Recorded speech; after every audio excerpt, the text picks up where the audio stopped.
নামটা একটু বলেন প্রথমে। সানিয়া। সানিয়া কোথা থেকে এসেছেন? সোনিয়াকড়া থেকে। বয়সটা কত এখন আনুমানিক? 19। 19 বছরের সানিয়া আমাদের সঙ্গে আজকে রয়েছে। সানিয়ার গল্প জানিয়া আমরা কতটুকু লাভবান হই সেটা আমরা ধীরে ধীরেই জানবো। এবং সানিয়া, আমরা শুরু করি। হ্যাঁ, আপনি যেখান থেকে শুরু করতে চান আপনার জীবনের গল্প। আমার তো মনে হয় সবাই শৈশব থেকে শুরু করে, তো আপনি ছোটবেলা থেকেই শুরু করুন। হ্যাঁ, যখন আমি অনেক ছোট ছিলাম, 8 বছর থাকতে, তখন আমার বাবা মা আলাদা হয়ে যায়। ওহো। এখানে দোষটা অবশ্য আমার মার। তখন আমার বাবার হাঁপানি রোগ ছিল, তাই আলাদা হয়ে যায়। আচ্ছা আচ্ছা আচ্ছা। আমার দাদা যে চেয়ারম্যান দেশে এলাকা, যে সে দাদা আবার কি করলো, মানে আমার আপন দাদা না, আমার আপন দাদা আমার বাবা যখন ছোট ছিল তখন মারা গেছে। আমার বাবা তাকে বাবা বলছে, তাই আমার দাদা। আচ্ছা আচ্ছা। ও পাইলে অনেক বড় করছে আমার বাবাকে। আমার বাবারা 2 ভাই। বড় করার পরে আমার মার সাথে বিয়ে দিল। তারপর তো ছাড়াছাড়ি হলো, আমরা 1 ভাই 1 বোন। তখন আমার ভাইটা হয়েছে, আমরা 1 বছর বড় ছোট, 2 ভাই বোনই। তখন বাবাকে আবার যখন বিয়ে দিল আমার সৎ মার কাছে, তখন আমার বাবা আমার নানা বাড়ি থেকে আমাকে নিয়ে আসলো, যে দিতে চায় না, তারপরে যে নিয়ে আসলো যে আমার মেয়ে আমার কাছে থাকতো। আচ্ছা আচ্ছা। তখন আমার বাবার কাছে আমি চলে আসে বললাম, বাবা আমাকে বললো যে এটা তোমার মা। আচ্ছা আচ্ছা। অনেকে বলছে যে ঠিক আছে, তোমার বাবা যেহেতু বিয়ে করছে, তুমি কি মা বলবা না আন্টি বলবা না আম্মা বলবা, কি বলো, তোমার ইচ্ছা, তুমি যেটা বলো। নাকি নাম ধরে ডাকবা? হ্যাঁ, একটা নাম ধরে রাখবা। তারপর আমি ওকে আমি আম্মা ডাকলাম। এরকম যেতেছে দিন, মা অনেক কষ্ট করতেছে আমার বাবার ঘরে। বাট আমার আপন মা কিন্তু এই কষ্টটা করেনি, আমার সৎ মা যে কষ্টটা করতেছে। ওকে, ভেরি অনেস্ট ওপিনিয়ন। আমি কিন্তু পড়াশোনা বেশি একটা জানি না। বাবা মা আমাকে চেষ্টা করছে স্কুলে দেওয়ার জন্য, কিন্তু আমি করি নাই। তখন ওই 8 বছরের ভিতরে আমাকে মানুষের বাড়িতে কাছে দিয়ে দিচ্ছে। আচ্ছা আচ্ছা আচ্ছা। 3 তলা থেকে 1 তলা পর্যন্ত পুরো ঝাড়ু দিয়ে মুছতে হইতো। আমি পারতাম না, আমার খুব কষ্ট লাগতো, আমি খালি কান্না করতাম। আপনার বাবা যেন কি করতেন? দেশে কৃষিকাজ কর্ম করতো। কৃষিকাজ করতো, ওকে। বাবা আমাকে একদিন দেখতে গেছে, তখন আমার বাবার সাথে আমি কান্না করে বললাম, বাবা আমি তো এখানে কাজ করতে পারতেছি না। পরে বললো, কেন? আমাকে খুব কষ্ট হয়, আমি করতে পারি না। তখন আমার বাবা আমাকে নিয়ে আসলো ওখান থেকে বাসায়। তখন হঠাৎ আমার মার একটা মেয়ে হলো। জি। মেয়েটা হওয়ার পর থেকে না আমার সৎ মা আমাকে আর আদর করে না, দেখতে পারে না, কিছু করতে পারে না, কোনো কিছু খাইতে গেলে। তারপরও বাবা অনেক কান্নাকাটি করতো। বাবা বলতো যে তুই আসছো সেখানে, তোর মা তো কি করবি, মিলে দিলে থাক। আগে তো আমি যখন আমার 8 বছর ছিল 9 বছর ছিল, তখন আমি 2 টাকা 1 টাকা চিনতাম না। তখন লাল পয়সা গুলো ছিল যে আমি স্বর্ণ মনে করতাম। লাল পয়সা গুলো এগুলো আমি দোকানে নিয়ে যেতে বলতাম, কি আমাকে এই স্বর্ণগুলো ভাঙে টাকা দিবেন। পরে আমাকে 1 টাকা পয়সা চকলেট মকলেট দিত। তারপরে আমি বললাম, বাবা আমার তুমি 1 টাকাও দেয় না, আমি তো কখনো লেখাপড়াও শিখলাম না। মানুষ এত সুন্দর সুন্দর করে লেখাপড়া করে, আমি তো লিখতে পারি না। তখন বাবা আমাকে মাটির ভিতরে একে একে বলছে কি এইটাই লেখাপড়া। তখন বাবা আমাকে মাটিতে আঘাত বলতো কি এভাবে ঘুরালে ঘুরালে লেখাপড়া হয়ে যায়। তখন আমার বাবা খুব কষ্ট ছিল। আমার বাবা মানে সৎ মারে চাপে পড়েছিল, আর আমাকে আমার বাবা খুব ভালোবাসে। পরে তো আমার সৎ মার কাজকর্ম করতো, এটা করতো, আমার গাড়ি স্কুলে দিত না। পরে আমি মানুষের বাসে আবার কাজে দিয়া দিল। তারপরে না ওখানে খুব কষ্ট হইতো, হাঁড়ি পাতিল ধোয়াও, ভোর 4টা বাজে উঠে তো কাজকর্ম করাইতো, নাস্তা দিত বেলা 2টা বাজে দিত, 1টা বাজে দিত, সকালে নাস্তা খাইতে হইতো। খিদা আমি কানতাম, আর একটা রুটি দিত, আর 1 কাপ চা দিত। মানে চা কি, ওরা যে চা বানানো যে পাত্রীটা থাকতো না, ওই পাত্রীটার মধ্যে একটু পানি দিয়ে গরম করে আসে, মানে একটুখানি কোনো করে ওরা চা বানা দিত, দিয়ে সারাদিন পার হয়ে যেত। বিকেল আবার 5টা বাজে খাওয়ান দিত। তখন আমি খুব কানতাম, অনেক জিদ উঠে যেত। তখন খিদায় কেউ না পারে নিজে ভাঙে হাতের মধ্যে কাটতাম ক্ষুধার জন্য বা কষ্টের জন্য। আমি খালি মানে কষ্টটা কি আমি বুঝি না তখন, কিন্তু জানি যে আমার খিদা লাগছে। এখানে আমি আমার যারা শ্রোতা রয়েছেন এই মুহূর্তে হেলথ 920 তাদের সবার কাছে একটা বিশেষ অনুরোধ করতে চাই। আমরা প্রতিদিনের জীবনে যে পরিমাণ খাবার নষ্ট করি, এই খাবারগুলো যদি আমরা ক্রমান্বয়ে নষ্ট না করে সঞ্চয় করে যদি একটা মানুষকে দিয়ে দেই, তাহলে সে আপনার উচ্ছিষ্ট খাবার থেকে ইজিলি বেঁচে থাকতে পারে। কি পরিমাণ খাবার নষ্ট হয় আপনি চিন্তাও করতে পারবেন না, হোটেল থেকে শুরু করে ঘরের থেকে শুরু করে সব জায়গাতে। সেদিন আমার মনে আছে, আমার অফিসটা কারণ বাজারে, ইভেন এখান থেকেই লাইভ হয়, আপনারা হয়তো শুনছেন এখন। আমি ফুটপাতে একজনকে দেখলাম একটা পচা পেঁপে ফলের দোকান থেকে ফেলে দেওয়া হয়েছে এবং পচা পেঁপেটা যখন পুরো রাস্তার উপরে ছড়িয়ে গেছে তখন ওটা পুরো হলুদ, কালারটা দেখতে অনেক সুন্দর লাগছে। যে ভদ্রলোকটা ওই পচা পেঁপেটা খাচ্ছে তার পাশ দিয়ে অসংখ্য মানুষ যাওয়া আসা করছে, সবাই রিকশায় চড়ে আছে, আমি নিজেও তাদের মধ্যে একজন। আমার হয়তো একটা বলার জায়গা আছে বলে আমি আপনাদের কাছে বলছি। আমার মতো এখানে অনেকেই দেখেছেন, দেখে ভুলে গিয়েছেন। ওই মানুষটাকে ধরে নিয়ে গিয়ে একবেলা খাবার দেবার সামর্থ্য ওখানে সবার ছিল, ইভেন আমারও ছিল, কিন্তু আমিও করিনি, কেউই করেনি। আমি এই জায়গাটা থেকে আপনাদেরকে যে কথাটা বলতে চাই, খুবই সহজ একটা কাজ। এই মানুষটাকে ধরে নিয়ে গিয়ে একবেলা খাওয়ালেই এই মানুষটা যে পরের দিন এসে পচা খাবারটা খাবে না, কারণ তার তো সারা জীবনের নিশ্চয়তা একবেলা খাবার দিতে পারে না, সেটা আমি বলছি না। কিন্তু সারা জীবনে একটা মানুষকে ভালো করে চলার জন্য কিছু না, আপনার খাবারটাই আপনি খান, কিন্তু আপনি সেটা নষ্ট করবেন না। নষ্ট এই অর্থে করবেন না যে আপনি যদি নষ্ট না করেন তাহলে ওই খাবারটাই আপনি দ্বিতীয়বার খাবেন, তাহলে আপনার দ্বিতীয় বেলায় আপনি যে খাবারটা খেতেন সেই খাবারের পরিমাণটা বেঁচে গেল। এটা বেঁচে গেল মানে আপনার দৈনন্দিন খাবারে আপনি কম খাবেন, এবং এই কম খাওয়াটা যারা দরিদ্র মানুষ আছে তাদেরকে কোনো না কোনো ভাবে হেল্প করবে। আর আপনার যদি খাবার বেশি হয়ে থাকে, না ফেলে দিয়ে এরকম দরিদ্র মানুষদেরকে দিয়ে দিন। খুবই কষ্টকর, এগুলো আমাদেরকে প্রতিনিয়ত কাঁদায়, কিন্তু আমরা এর জন্য আসলে কোনো ভূমিকাই নিই না। হ্যালো 8920 তে যারা জীবনের গল্প বলতে আসেন এখানে, প্রত্যেকটা মানুষের শৈশব কোনো না কোনো ভাবে আমাদেরকে অনেক বেশি টাচ করে, কিন্তু শুনেই সেটা আমরা ভুলে যাই। এবং এই কারণে আমরা খুব প্রাউডফুলি বলার চেষ্টা করি, this is not an entertaining show. আমরা আপনাদেরকে এন্টারটেইন করি না, এখানে খুব হার্ড রিয়েলিটি বলা হয়। যার জীবনের গল্প যেরকম সেরকমই। একজন মানুষও যদি সচেতন হন তাহলে আমার এই কথাগুলো বলা সার্থক। সানিয়া, আমরা যে জায়গাটায় ছিলাম তারপর? হ্যাঁ, তারপর ওই যে ওরা আমাকে এরকম বাধ্যতামূলক আমি একদিন সকালবেলা পলাইয়া চলে আসি। অনেক আগে দিছিল ছোটবেলা, কোথায় দিচ্ছে জায়গার নাম আমার মনে নেই, কিন্তু চলে আসি আমি সদরঘাট। মানে জিজ্ঞেস করতে মানুষের কাছে, আমার কাছে এমন কিছুক্ষণ আগে এরকম ঈদ হয়ে গেছে, অনেকে আমার 2-1 টাকা 5 টাকা 10 টাকা বকশিস দিছে, ওই বকশিস আমার কাছে ছিল। সদরঘাট চলে আসার পর এখন আমি কি করব, আমি লঞ্চে যা উঠবো আমি ঠিকানা তো জানি না। হঠাৎ একজনে বলতেছে যেটা গুরাইল্লা রাঙ্গাবালি থানা যাবো, গলাচিপা থানা। পরে আমি বললাম কি গলাচিপা থানা একটু টামো লাইন। তখন ওটাই উঠছি। পরের দিন আমাদের বাসায় 2 দিন লাগে, 1 রাত 2-3 লাগে যাইতে। আর পরের দিন এরপর দেখি যে হ্যাঁ আমাদের লাইনে ঘাট দিছে। পরে কি খিদা লাগছে, এখন আমি কি করব, হাঁটতে পারতেছি না। আমাদের বাসায় লঞ্চ থেকে নাইমেও যাইতে অনেকক্ষণ সময় লাগে। তখন আমি বাচ্চা ছিলাম অবশ্য, খালি গেছিলাম তো, একটা গেঞ্জি গাইছিল। আমি তখন দৌড়তে আমি বাসায় গেছি। পরে আমার আব্বা দেখে আমার কাইন্দা দিছে, তুই এখন করতে গাইছিস? আমি কিন্তু ঢাকা থেকে গেছি। কেমন আইসস? আমি এই যে এমনি নাইছি, যেমন নাইছি এটা বলছি। পরে আমার বাবা বকাবে কি করছে কতক্ষণ, বাটটা দিয়েছে। খাওয়ার পর ওই দিন গেল এরকম ভালোই। পরে আবার দেশে ধান টোকায়, ধানের দিন ধান টোকাইতে গেছি। যদি বেশি ধান না টোকাই নিতে পারতাম তাহলে মার দিত। একদিন আমার একটা কাহিনী মনে আছে, 20 টাকার জন্য আমি অনেক মার খেয়েছি, আমার সৎ মার গেছে। আমিও ধান টোকাই, আমার মাও ধান টোকায়, ডালের দিন ডাল টোকা, মরিচ টোকায় দেখুন দিনকাল খুব ভালো যেতেছে। যার ভিতরে না হঠাৎ আবার আমার ছোট ভাই বোন বড় হয়ে যেতেছে, আবার আমার বাবা আরেক পাশে কাছে দিয়া দিল। যে যার মাধ্যমে যাই ও বললো কি যে ওই বাসাটা যত ভালো না, তাহলে অন্য এক বাসায় তোরে নিয়ে দিই। বাবা বলে আচ্ছা নাও। দেওয়ার পরে আমাকে ওই বাসাটাই স্বামী স্ত্রী 2 জন ছিল, একটা বাচ্চা ছিল।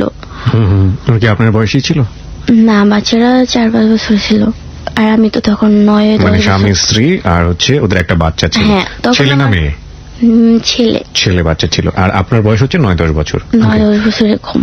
তখন ওর স্বামী স্ত্রী না সারাক্ষণ ঝগড়া লেগে থাকে। কি কারণে লাগে আমি সেটা জানি না, কিন্তু শাশুড়িও ছিল। আচ্ছা। আর সারাক্ষণ না ওদের একটু আটটু নিয়ে ঝগড়া মারামারি কাটাকাটি লাগিয়ে থাকতো। এই কদিন পর না বাপের বাড়ি চলে যেত, ছেলে চলে যেত এর বাসায়, শাশুড়ি চলে যেত এর বাসায়, বাসা অল টাইম খালি থাকতো। তখন ও বাসায় আসন ছিল কিছুটা কাজ, অতটা কষ্ট ছিল না। না থাকার মাধ্যমে যখন মেয়ে যখন শ্বশুর বাড়িতে চলে গেছে, নিজের বাড়িতে বাপের বাড়ি, তখন ঘর খালি ছিল। তখন বাড়িওয়ালায় আমার সাথে খারাপ বিহেভ করতে নিছিল। আমি শুয়ে রয়েছি, হঠাৎ দেখি আমার শরীরে হাত পাওয়ার ভিতরে হাত পাও, ভয় পেয়ে গেছি। ছোট ছিলাম তো, তখন আমি বলি কি হাত পাও কেন আমার শরীরের উপর? আমি তো একা শুয়েছি, আমার সাথে কে আসলো? ফাল মারি উঠে দেখি কি ঘরের মালিক। তখন আমি বললাম কি আপনি এখানে কি করেন? আমার ওই রুমে ভয় লাগে তো এই কারণে তোমার সাথে শুইতে আসছি। আমি কি আপনি যান গা আপনার রুমে, আমার আপনার ভয় লাগে, আপনি মালিক বাড়িওয়ালা। চলে গেছে। তখন দ্বিতীয় দিন আসছে, তখন আমি এরকম করছি চলে গেছে। তৃতীয় দিন আবার আসছে, তখন আমি চিল্লাচিল্লি করছি, মানে জোর জবরদস্ত করতেছে, এরকম অবস্থা খুবই খারাপ আমার। অনেক চিল্লাচিল্লি করতেছি বাসায়, বাট আমরা তো 5 তলায়, তখন কেউ শুনতেছে না। চিল্লাচিল্লি এত রাত, থাই গ্লাস লাগানো, বলছে কি তুমি এত জোরে জোরে যে চিল্লাও কেউ শুনবো না, তোমার যদি এখন আমি মাইরা ফালাই দাও কেউ দেখবো না। কি হলো? আমি ওদিন অনেক চিল্লাচিল্লি করছি, করার পর আমাকে 2-3টা থাপ্পড় মারছে। মারেন কেন? পরে বললো যে তোমাকে মারবো না, কি করবো, তুমি আমার কথা শোনো না, তুমি যদি আমার কথা শোনো তাহলে তোমার বেতন বাড়াই দেবো, তুমি আমার কথা শোনো, তুমি আমার কথা শোনো, কখনো তোমার কোনো কষ্ট হইব না। আমি বলছি আপনার কথা আমি শুনতে রাজি না, আমি জামগা, তোমার যাইতে দিব না, আমি জামগা। পরের থেকে আমি আর কাজকর্ম করি না, আমি বাংলাদেশে পাই জামগা। পরে ওই আমি যার মাধ্যমে গেছি ওকে ফোন দিছে, ওর মার সাথে পরিচয়, তো তোর মায়ের ফোন দিছে। পরে বলে যে কেন তুমি চলে যাবে? আমি বলছি আমি থাকবো না, আমার ভালো লাগে না, আমার বাড়ির কথা মনে পড়তেছে, আমি জামগা। তোর যে বাসে দিয়ে বাসে তোর সমস্যা, তোর সমস্যাটা কি আমাকে কবি না, তার নাম বলছি না আমার ভালো লাগে না, আমি জামগা। পরে বলছে যে তুমি অন গেলে তোমার বেতন দিব না, আমার বেতন লাগবো না। পরে ওই যে 3 দিনের দিন আমি চিন্তা করলাম যদি 4 দিনের দিন যদি আমার মায়েরা ফলাই, মানে যদি রাস্তাঘাটে আমার ফলাই দেয়, তখন আমার কুত্তা বিলে টেনে খারাপ বলাবো, আমি সবসময় এটাই ভাবতাম। পরে চলে আসছি যখন, তখন আমাকে কত টাকা দিচ্ছে সেটাকে আমি জানি না, আমার হাতে কখনো বাসায় কাজ করছে ঠিক, কিন্তু আমার হাতে কখনো কেউ টাকা দেয়নি। আপনাকে কেউ কখনো টাকা দেয়নি? আপনি তো চলে আসলেন, কোথায় আসলেন আপনি? বাড়িতে? না, আমি বাড়িতে চলে আসনি। কোথায় এসছেন? ওখান থেকে আমাকে আবার চেয়ারম্যানের বাসায় কাজে দিচ্ছে। মানে ওখান থেকে ডিরেক্ট আপনাকে চেয়ারম্যানের বাসায় দিয়ে দিয়েছে? হ্যাঁ, ওখান থেকে আবার দেশে নিলে আবার আওয়া যাওয়া, আবার খরচ আবার আসতে হবে, তখন আমাকে চেয়ারম্যানের বাসায় কাজে দিচ্ছে। আচ্ছা, আপনার সাথে যে আচরণটা করলো, আপনি তো কিছুটা হলেও বুঝতে পেরেছেন সেই সময় যে আপনার সঙ্গে যে আচরণটা করছে এটা ঠিক আচরণ না? না, আমি ভাবছিলাম যে হ্যাঁ বোরে মারে ধরে মানে আমারও মারবো, মানে আপনি এটা বুঝতেও পারেননি যে আপনার সঙ্গে কি ধরনের কি আচরণ না, আমি এটা করছে? কিছু বুঝিনি। কিন্তু আপনি কি কাউকে এটা এখন তো বোঝেন, কাউকে কখনো বলেছিলেন ওই সময়টাতে? না, আমি আজকে কথাটা বললাম। আজকে আপনি ফার্স্ট রেডিওতে বললেন। প্রিয় শ্রোতা, এখানে আপনাদেরকে আমি একটু নোট করতে চাই, আপনার নিশ্চয়ই মনে আছে, এটা হচ্ছে আপনার 6 সেপ্টেম্বরের প্রথম আলোর একটি রিপোর্ট, এবং এটা প্রায় একেবারে প্রথম দিকে লিড একটা নিউজ হয়েছে। শিরোনামটা হচ্ছে এরকম, দক্ষিণ এশিয়ায় কিশোরী নির্যাতনের শীর্ষে হচ্ছে বাংলাদেশ, এবং এটা ইউনিসেফের একটা প্রতিবেদন। আপনারা যদি পারেন এটা আপনারা একটু পড়ে দেখবেন, আমি পুরো বিষয়টা আপনাদেরকে পড়াচ্ছি না, শুধু একটা বিষয় এখানে নোট করার মতো। এখানে তারা যে রিপোর্টটা প্রকাশ করেছে সেখানে একটা বিষয় খুবই খুবই চোখে লেগেছে আমাদের এখানে, সেটা হচ্ছে এটা বাংলাদেশের শীর্ষে, এবং এখানে রেশিওটা বলা হয়েছে যে বিশ্বে প্রতি 10 জনে একজন মেয়ে 19 বছর বয়স পেরোনোর আগেই ধর্ষণ বা যৌন নিপীড়নের শিকার হয়। আর দক্ষিণ এশিয়ায় কিশোরী নির্যাতনের হার সবচেয়ে বেশি হচ্ছে বাংলাদেশে, এখানে প্রায় প্রতি 2 জনের 1 জন, অর্থাৎ 47% বিবাহিত কিশোরী 15 থেকে 19 বছর স্বামী বা সঙ্গীর হাতে নির্যাতনের শিকার হয়। অর্থাৎ আমরা যেটাকে বলি যে একেবারে শিশু থেকে শুরু করে এবং বিবাহিত, এই যে 19 বছরের যে বারটা রয়েছে, একেবারে ঘরের মানুষ থেকে শুরু করে, গৃহকর্তা থেকে শুরু করে, গৃহকর্ত্রী থেকে শুরু করে, কি পরিমাণ সেক্সুয়াল ভায়োলেন্স হয়, এবং এগুলো নিয়ে অনেকেই মুখ খোলেন না, ফ্রন্ট লাইনে এসে কখনো কেউ বলেন না, আমরা হরহামেশা 2-1টা জানতে পারি। কিন্তু ইউনিসেফের মতো প্রতিষ্ঠান যখন এটা নিয়ে রিপোর্ট করে এবং এটা অনেক গবেষণার পরে বের করে, সেটা সত্যি সত্যি আমাদেরকে অনেক বেশি নাড়া দেয়। বিশেষ করে হ্যালো 8920-তে বন্ধুরা এসে যেভাবে তাদের জীবনের গল্পে বিষয়গুলোকে তুলে ধরেন তা অত্যন্ত মর্মপীড়াদায়ক। আমরা শুধু এই কথাটা এজন্যই বলছি যে আপনাদের বিশ্বাসযোগ্যতার জায়গায় কিছুটা হলেও এই রিসার্চ আমার মনে হয় ভূমিকা রাখবে। আপনারা চাইলে পুরো রিপোর্টটা পড়ে দেখতে পারেন। হ্যাঁ, বলুন তারপর। তারপর আমাকে ওই বাসা থেকে কি করলো, চেয়ারম্যানের বাসায় কাজে দিল, যে এটা অনেক বড় লোক বাসা, এখানে থাক তুই, এখানে কোনো সমস্যা হইব না। তখন ভালো মন্দ কিছুই বুঝি না, তখন আমাকে যেখানে নিয়ে যায় আমি সেখানেই কাজ করি, বাট আমার কোনো আপত্তি নেই। তারপর চেয়ারম্যানের বাসায় এরকম পুরো বাড়ি ঝাড়ু দেওয়া, গরমসো, সারাক্ষণ না খেয়ে কাজ করতে হয়। আমার ওখানে খালতো বোন কাজ করতো, মানে আমার ছোট মার বোনের মেয়ে। করার পর আমি বলছি আপু আমার না খিদা লাগছে। কই খিদা লাগলে কি করবি? আপা বাপিয়া হোক, বাবির এলে কবি খিদা লাগছে। তখন কুকুরের জন্য রান্না করছে গরুর মাংস, ওরা অনেক কুকুর পালে। কুকুরের জন্য গরুর মাংস রান্না করেছে? আচ্ছা। হ্যাঁ, আমি আবার খিদা লাগছে কি কান্নাকাটা করতেছি, কি খাবি? ওটাই আমার ভাত দিয়ে ওই তরকারিটাই দিচ্ছে, ওটা আমাকে দিয়েছে। পরে আমি খুব কান্না করছি, এই কুকুরের খাবারটা খাবো না আমি, তো আমার কুকুরের মতো ব্যবহার করা হইলো। পরে আমার বোন বললো কি খা, এটা খাইতে হইব। পরে আমি বলছি কি তুমি খাও, এটা আমি খাবো না। পরে না খাওয়ার দিতে আমাকে অনেক মার দিছে, অনেক ধরনের কথা কয়ে না বকা দিছে। তখন থেকে না আমার মাথায় একটা জিদ ঢুকে গেল গা। আজকে আল্লাহ আমার এতই ফকুনি বানায় ফেলালো, ওই কারণে আমি মাসে এত মায়ের লোকটা খাইলাম। তা আমার বাড়িতে তো আরো 2টা ভাই বোন আছে, ওই 2টাতে তোর বসে বসে খাইতে পারে, তাহলে আমি কেন মানুষ বসে কাজ করে খামু, আমিও যাবো গা। পরে ওই যে ওখানে তো সামনেই সদরঘাট, পরে যে আমি সাথে সাথে সাথে নদী ছিল তো, মানে মারার পরে যে নদীতে ঝাঁপ দিছিলাম মরে যাবো। তখন আমার বোন ধরছে, আরো কিছু কিছু লোক আছে, ওরা যে ধরছে কি করস, আমার মারলো কেন, মরে যাবো। মরে যেতে শিখছি তখন আবার কি করলো আমার ওরা, আবার আসার পরে দেশে আসার পরে সৎ মা অনেক মারলো আমাকে। তুই যেই বাসায় যাস এই বাসায় সমস্যা, যেই বাসায় যাস ওই বাসায় সমস্যা, কি সমস্যা কি তোর, তুই কি কাম কাজ করে খাবি না কেমন বাইরা, ঘর থেকে বাইরা, তোর আমি জায়গা দেবো না বাইরা। বেশ তো আমার জায়গা দিবেন না, তাহলে আমি আমার পথে যাবো গা। তখন আমার আব্বা আমাকে হঠাৎ করে একটা কথা বলছে, রাতে আমি বসে রয়েছি, আব্বার লাগে কেউ ছিল না, মা আমি যদি মরা যাই তুই কারে আব্বা বলবি। তখন খুব কষ্ট লাগছিল, ঠিকই তো, আজকে তো আমার বাপ ছাড়া আমার কেউ নাই। তখন আমার আপন মার কোনো সম্পর্ক ছিল না, আমার আবার নানা নানি অনেকেই ছিল, কিন্তু কেউ সাথে আমার সম্পর্ক নাই। তখন একমাত্র আমার সম্পর্ক আমার বাপটাই ছিল রক্তের, আর কেউ ছিল না। তখন ছোট ছিলাম, ছোটর ভিতরে হঠাৎ করে মাথার মধ্যে এই বুদ্ধিটা আসলো, ঠিকই তো বললো, আমার বাবা যদি মরে যায় আমার কে জিজ্ঞেব, আমার তো কেউ নাই আমার বাবা ছাড়া। তখন কি করবো, আমার বাবা যেটা কইতো আমার এটাই শুনতে হইব। এরকম করতে করতে ভালোই 11-12 বছর হয়ে গেছে।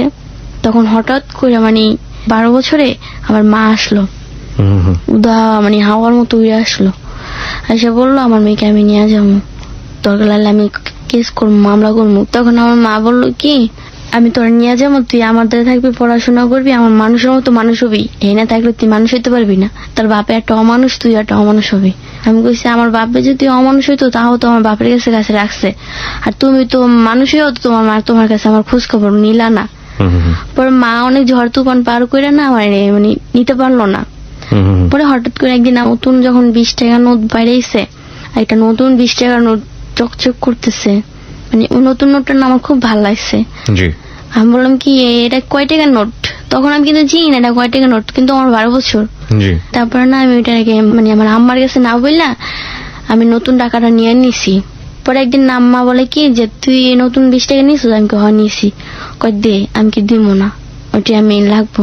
ওই ফার্স্ট আমি একদিনই আমার মায়ের অনুমতি ছাড়া 12 বছরে আমি একবারই আমি নতুন 20 টাকা নোট নিই, দেই না দেখে আমাকে অনেক মারলো, মারতে মারতে মারতে মারতে আমি 20 টাকা নোট দিব না, মানে আমার 20 টাকা নোটটা আমার ভালো লাগছে। তারপর আমার বললো কি তুই কামাই করে কয় টাকা না দিস, কিন্তু আজ পর্যন্ত আমার এই যে আমি যে এত বড় হয়েছি আজ পর্যন্ত আমার বাপে আমাকে একটা সুতা কিনা ওহিন দেয় নাই। এটাই আমার জীবনে বড় সব থেকে বড় কষ্ট। তখন আমার বাবা আমাকে মা বললো কি তুই কামাই করে তুই টাকা দেস, তুই 20 টাকার নোট নিছস। পরে আমি বলছি কি এই যে আমি আশেপাশে কাজ করে যাইছি, আমি কোনোদিন একটা টিকে আমি দেখছি, এই আমি কথা বলার মধ্যে এতটুকু কথা বলছি, এটাই ছিল আমার ভুল। তারপর আমার মা আমাকে অনেক মারলো, আমার বাবাকে বিচার দিল, তোমার মাইয়া হনি এরকম এরকম কথা কয়, আর 2 দিন রয়েছে পইরা। এরকম মার সাথে কথা বললে আমি গেছি নদীতে গোসল করতে গেছি। পরে এই কথা বলছে আমার বাবাকে। পরে আমার বাবা কি করছে, এই মোটাটা বাস নিয়ে গেছে আমার বাইরে। পরে এই নদীর ভিতরে আমি ডুবাইতেছি, বাবা কি নদীর ভিতরে নাই আমার দৌড়াইতে দৌড়াইতে সারা বাড়ি করে আমার ইচ্ছা মতো বাইরে এলো। এই কথাটা কইছি কেন, অনেক মারলো। মারার পর আমার মনে অনেক কষ্ট লাগছে যে আজকে যে বাবার জন্য আমি এনে পড়ে রয়েছি, আমার বাপে আমার মারলো। আর 2 দিন পরে আমার নানা গেছে, আমার আপন নানা আমার আনতে গেছে, কয় এতদিন যে তুই এনে বেড়াইছস আর এবার আমগো 2 দিন যে বেড়াইস। পরে তো আমার মনে কষ্ট আসেই, মানে তখন থেকে না কিরকম অস্ত্র একটা জিদ মাথার ভিতরে, কেউ তো কিছু কইতে পারি না, কিন্তু জিদ আমার মাথায় উঠে। তারপরে তো বাড়ি যাওয়ার পর যাই দিই মা আছে, সবাই টবাই আসছে, বালাই 2 দিন খাইলাম টেলাম। একদিন ভোর রাইতে আমার মায়ের আমার আপন মা খুব মারলো, তুই আর ওই যেতে পারবি না, তোরা ঢাকা লিয়ে যাম। পরে আমি কইছি যাম না, আমি বাবার কাছে যাম না কইছি বলে পরে সারাটা রাত আমাকে মারতে মারতে মারতে মারতে খুব মারলো। আমার শরীরে যত স্পোর্ট আছে সব মায়ের ফাটে ফালাইছে। এই যে আমার হাতে কত স্পট, সব মায়ের, আমার মা আমাকে মায়েরা মেরে অবস্থা করছে, ফাটে ফেলাইছে। মারার পরে না মারতে মারতে জোর করে আমার লঞ্চ উড়াইছে, মায় নানি মামায়। পরে মার খেয়ে আমি 2-3 দিন যাবত খাই না খেতে খেতে মা যত জোর করে নিয়ে আইসে তা নিয়ে আইসে। তখন আবার আমার মা যদি আমাকে একটা কথা বলতো, আমি জীবনও রিপিট করে কথাটা মাকে বলতাম না, কখনো কাউকে আমি একটা কথা বলতাম না। শুধু ওই আমার সৎ মাকে একটা কথা বলছে, ওই তখন অনেক মারছে, মারার পর আমাকে ঢাকা নিয়ে আসছে, নেওয়ার পর আমার টাইফিন, জ্বর, জন্ডিস অনেক কিছু হয়েছে এক লাগারে মার খেতে খেতে। আর এতদিন যাবত আমি কখনো একটা টাকার আমার ওষুধও কেউ খাওয়াই নাই। যত জীবাণু, যত অসুখ সব একবারে দেখা দিছে। পরে মা আমার কি করলো, ডাক্তার মুখটা দেখাইছে জন্ডিস মন্ডিস করে। পরে মানে যেখানে পুরনো কাপড় চোপড় বিক্রি করে সেখান থেকে মা কত পুরনো কাপড় চোপড় নিয়ে আসছে, আমার আপন মা। আজকে এতদিন পর আমার মার সাথে দেখা হয়েছে, যেখানে বুকে টাইনা নিব, একটু ভালো মন্দ খাওয়াবো, সেখানে আমার মা পুরনো কাপড় চোপড় কিনে আমাকে ফিন দেয়। তারপর পুরনো কাপড় চোপড় কিনা ফিন নাইলো, বুঝি নেই ততটা। তখন আমার 13-14 বছর হইব, 2005-এর কথা হইতে পারে, 5-6 বছরের। ততটা স্মরণে আমি তো তখন বুঝি না, লেখাপড়া তো করি নাই, বুঝি না 2005 না। কিন্তু আমি 2007 থেকে যত কাহিনী করছে সবই আমি জানি। তখন 2007ই হবে। তখন আমার জীবনে একটু একটু স্মরণ হয়েছে যে ঢাকা শহরে চলতে গেলে কিছু কিছু লেখাপড়া সব লাগে। তখন আমাকে আইনে প্রথম অতি ফার্স্টে গার্মেন্টসে ভর্তি করেছে, কিন্তু কেউ আমাকে গার্মেন্টসে নিবে না, ছোট। তারপর আমার সার্টিফিকেটকে আমি 95-এ আমি 90 করছি, মানে আমার মা করছে 95-এ 90 করছে কাইটা গার্মেন্টসে কাজে লাগানোর জন্য। পরে তো এই মানুষটা একটু নিতেছে, কাজ করতেছি ভালোই। এই যে মা ম্যাচ খাওয়াতো, তো লোকরা আমাদের ঘরে ঘরে এসে খাওয়া যেত। প্রত্যেক দিন ভোরে 5টা 4টা বাজে উঠে আর কি চুলায় আমার কিরকম মা, সে সারা রাত ঘুমাই থাকতো, আমার 5টা বাজে লাইট দিতে উঠাইতো, তারপর দিত, এটা করতো, না উঠলে খুব মারতো। তখন 4টা বাজে উঠে আমি লাড়কি চুলে ঘুরতে ঘুরতে রান্না করতাম, রান্না করে গোসল করে আবার গার্মেন্টস যেতাম। গার্মেন্টস থেকে আইসা আবার লাঞ্চে বেলা আইসা তখন মা মানুষ সবার ভাত বেড়ে দিত, আমিও খাইতাম, খাই আবার যেতাম। যে আবার রাতে এসে আবার রান্না বাড়ি করে এরকম ভাবে চলতেছে দিনটা ভালোই। হঠাৎ মানে এরকম একটা দিন হলো, এখানে আমাকে অনেক মারধর, অনেক কিছুই করে। শুধু মানে কোনো ছেলে তো ভালো কথা, কোনো মেয়ের সাথে আমাকে চলতে দিত না আমার মায়। যখন আমি ঢাকা শহরে এসে গার্মেন্টসে কাজে লাগছি, 2-1 বান্ধবীও থাকে বা অনেক কিছুই থাকে, হঠাৎ করে মারতো। মারার পরে না আমি আবার দেশে গেছি গা, আমার বাবার কাছে যখন দেশে গেছি, তখন আমার একটা বান্ধবী আসলো চম্পা, ও এলাকারই মেয়ে, খুব ভালো। ওর সাথে আমার ছোটকাল দিয়ে বান্ধবী, ওর হঠাৎ করে বিয়ে হলো। মানে আমি পলাই আমার বাপের কাছে গেছি গা। ওই যে অত্যাচার করে, এত সকাল উঠে রান্না বাড়ি করতে হয়, সব জায়গায় দেখি অশান্তি। তখন ওখানে আমার বান্ধবীর বিয়ে হয়েছে। বিয়ের জন্য আমি অনেক দূরে গেছি, চাইতে একদিন রাত হয়ে গেছে। ওরা আগে গেছে, পিছে আমরা 3 জন ছিলাম। আমার বান্ধবীর যে আমার 3টা বন্ধু বান্ধব ছিল, আমি তো বুঝি না কোনটা ভালো কোনটা মন্দ। তখন আমরা পিছে কথা বলতেছি, মানে আমরা কথা কইতেছি, আমরা স্বামী স্ত্রী আগে গেছে। হঠাৎ করে না আমার একজন বললো কি, তুমি নিচে নামো। আমি কি না, আমি নিচে নামো কেন, নিচে নামো। আমি কি না, নিচে নামো না, আপনারা যান, মানে ঢাল ক্ষেত পাহাড় দিকে কয়েক দেখাও তো হয়ে জানি কি নিচে নামো, মানে নিচে তো বুঝি নাই। তখন আমাকে অনেক কাদা করে নিচে নামাইতেছিল। পরে নামানোর পরে আমি নিচে নামছি, আমার ধাক্কা মেরা ফালাই দেয় নিচে নামে। আর আমাকে সবাই মানে অনেক হাত ধরে, কেউ পা ধরে, মানে জোর ধরে। আমি উঠ পড়তেছি, আমার উঠ পড়তে দেয় না। কয়জন ছিল ওখানে? 3 জন ছিল। আমি উঠ পড়তেছি, আমার উঠ পড়তে দেয় না। তখন আমার 12 বছর। তুমি উঠ পড়বা কেন, হে না থাকো, আমরা কথা কই। ওরা স্বামী স্ত্রী গেছে, তুমি পিছনে থাকো, আমরা ওরা আগে জাগা। মানে আমার বান্ধবীর হাজবেন্ড আগে চলে গেছে। ওরা তো একটা ফলো করে নাই, আমি যে পিছনে। কিন্তু এখানে তোরা আমার ধরার পরে আমার বলে কি, তুমি যত নিচে নামছো আর উঠ পড়লে তোমার অনেক খারাপ হবে, তুমি উঠবো না। পরে উঠপড় না আমার হাত ধরে রাখছে, অনেক শক্ত করে হাত ধরে রাখছে। ধরার পরে এখন আমি বলি কি যে আপনি আমার হাত ধরে রাখছেন কেন। তখন আমার গলায় একটা স্বর্ণের চেন ছিল, স্বর্ণের চেনটা আমার সৎ মায়ের ছিল, তখন আমি গলায় দিছি। থাকার পরে আমাকে মানে ওরা অনেক জোর জবরদস্ত করছে, অনেক কিছু চেষ্টা করছে, ধরছে, এটা করছে, মানে অনেক কিছুই করছে। তখন আমার সাথে যখন ও করতে গেছে, মানে যখন আমাকে পুরো দমে ধরতে গেছিল, তখন আমার অনেক কষ্ট হয়েছে, বাট আমার ব্লাড হয়ে গেছে, অনেক কান্নাকাটি করছি। আপনি রেপ শব্দটা বুঝেন? হ্যাঁ, তখন আপনি কি রেপ করছে ওখানে। প্রিয় শ্রোতা, আমরা একটা বিরতি নিতে চাই। সাথে কি করলো তখন 1662 টাকা গার্মেন্টসে বেতন হইছে। জি। কিন্তু আমি যত কাজ করি আমার মা আমাকে কখনো আমাকে একটা টাকাও দেয় না। হ্যাঁ, আর মানে আমার এমনও একটা ঈদ গেছে আমাকে নতুন কাপড় চোপড় না ফিন্দাইতো না, পুরান কাপড় চোপড় না ফিন্দাইতো, যেগুলা না ফিন্দার মতো ওগুলা ফিন্দাইতো। কিন্তু আমার মা কাজ করতো, ম্যাচ খাওয়াইতো, প্রতি একজনের থেকেই মনে করেন 2-3 হাজার টাকা করে নিত।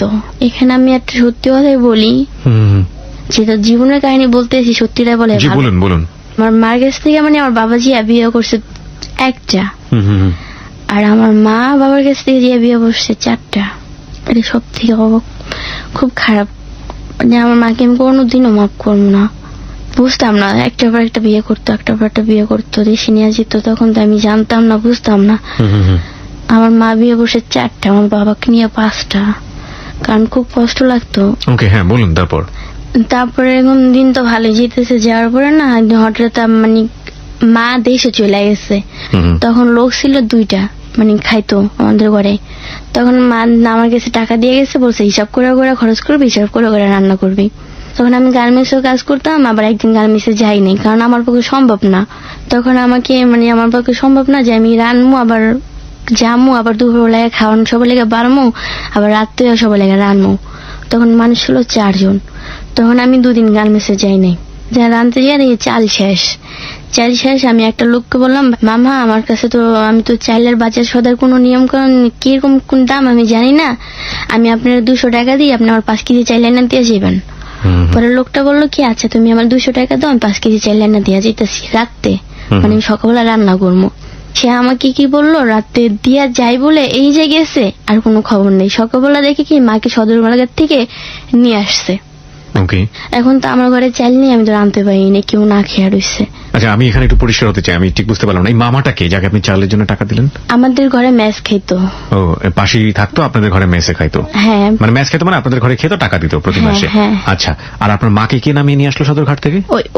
ওই মামাই নিয়ে আসছে? হ্যাঁ, ওর সাথে একটু ভালো সম্পর্ক ছিল। ওকে, ঠিক আছে, বলুন। তারপর যখন আসলো তখন আমি বললাম, মামা আপনি যে আমি রাতে 200 টাকা দিলাম, বললাম যে চাল দিয়ে যাবেন, আপনি তো চাল দিয়ে গেলেন না, আমি তো রাঁধতে পারিনি, না খেয়ে রইছি, আর কেউ খাইতেও পারবো না।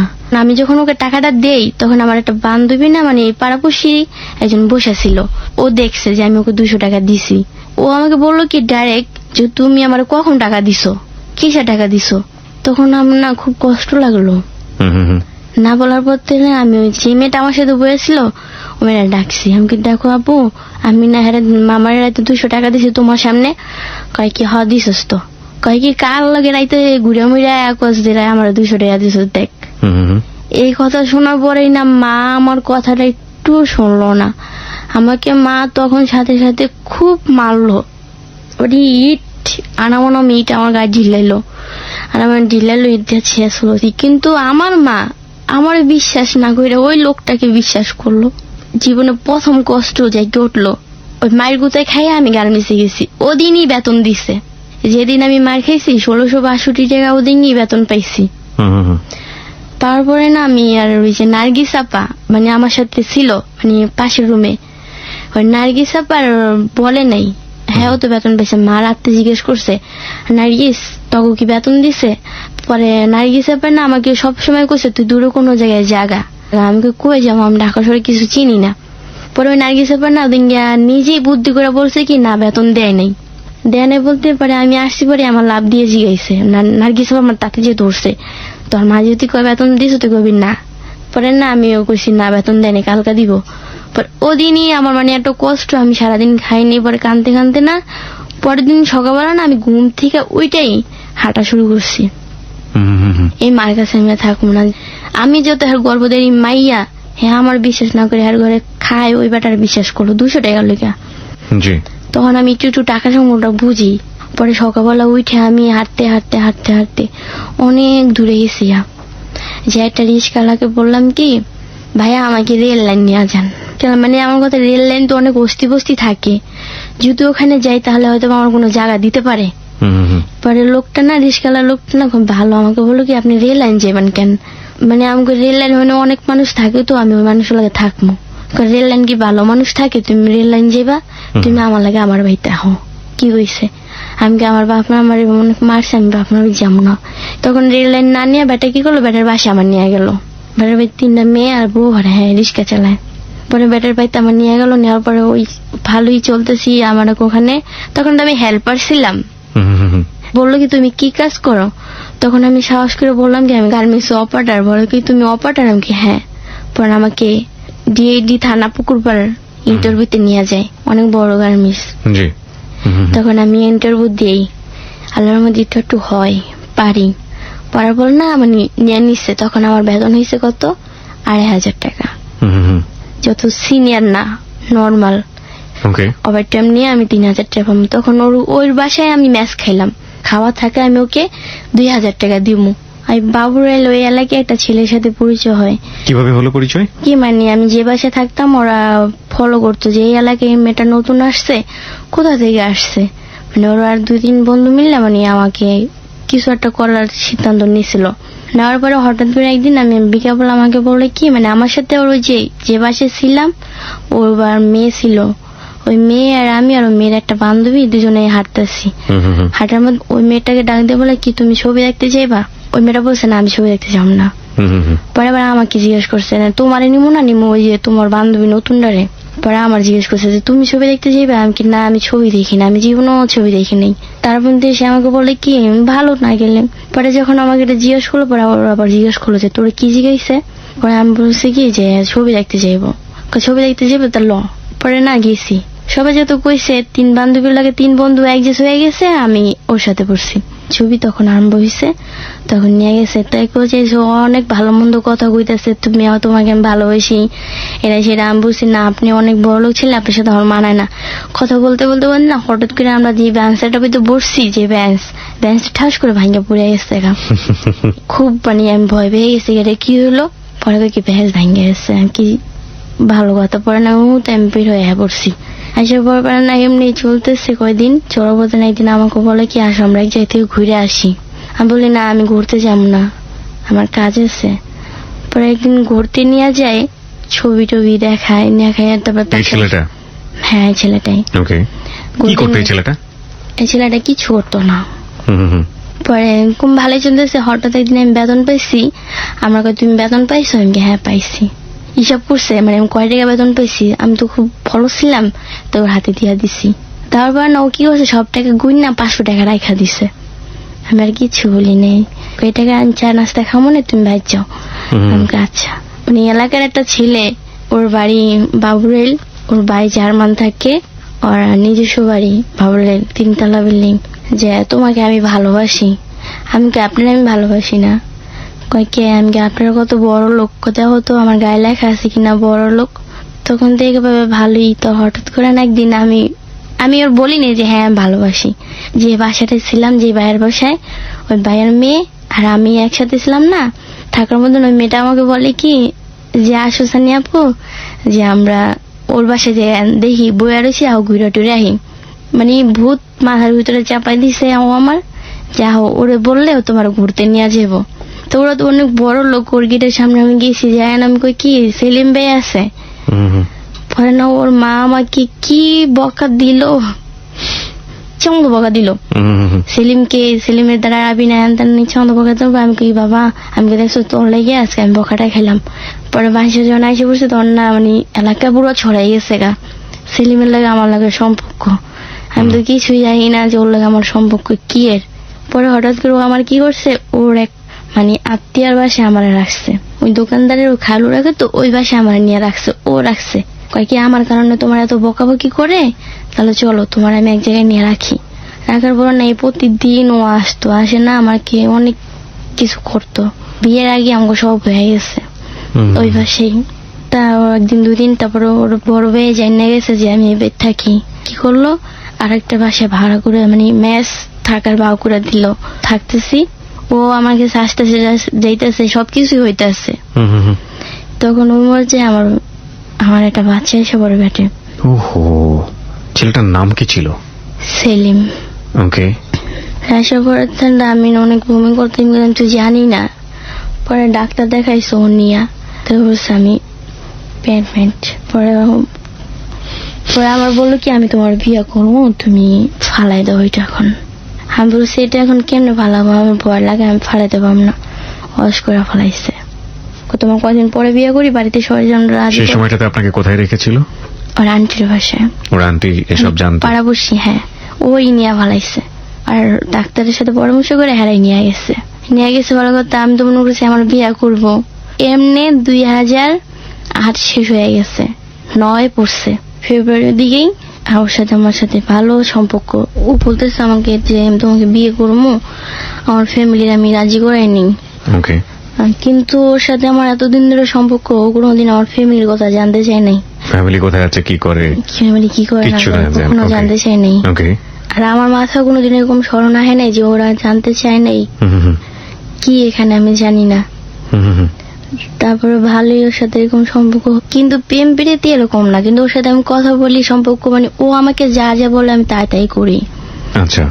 কিন্তু যে মন থেকে একটা ভালোবাসা এরকম কখনো হয় নাই। থাকার পরে একদিন হঠাৎ করে আমার মা আসে আমার আব্বাকে নিয়ে, মানে হঠাৎ করে সকালবেলা ওর সাথে আমি শুয়ে রয়েছি, সকালবেলা আসে আমার আব্বু ওকে ডাইরেক্ট নিয়ে বলে যে তুই যে ওর সাথে থাকোস, তুই করে কি বিয়ে করেছিস? মানে আমার আব্বু যশোরের। পরে তো এখন কাবিল আমার কাগজ সমস্ত কোথা দিকে দেখাতে পারতেছি না, কি কমো। এসে মায় তো দিন লইছে, ওরা মারবো, আব্বু লইছে মারবো, ওরা মাইরা লাইবো, পুলিশে দিব, যেহেতু হ্যাঁ একটা পুলিশ। আব্বু পুলিশ টুলিশ খবর দিতেছে, ওরা ধরবো। এখন আমারও খুব ভয় লাগতেছে যে ওর সাথে যতদিন আমি থাকলাম, যেহেতু করে আমি ভালোবাসি আর না বাসি, সবসময় ওর ভালো দিকটাই আমি দেখছি।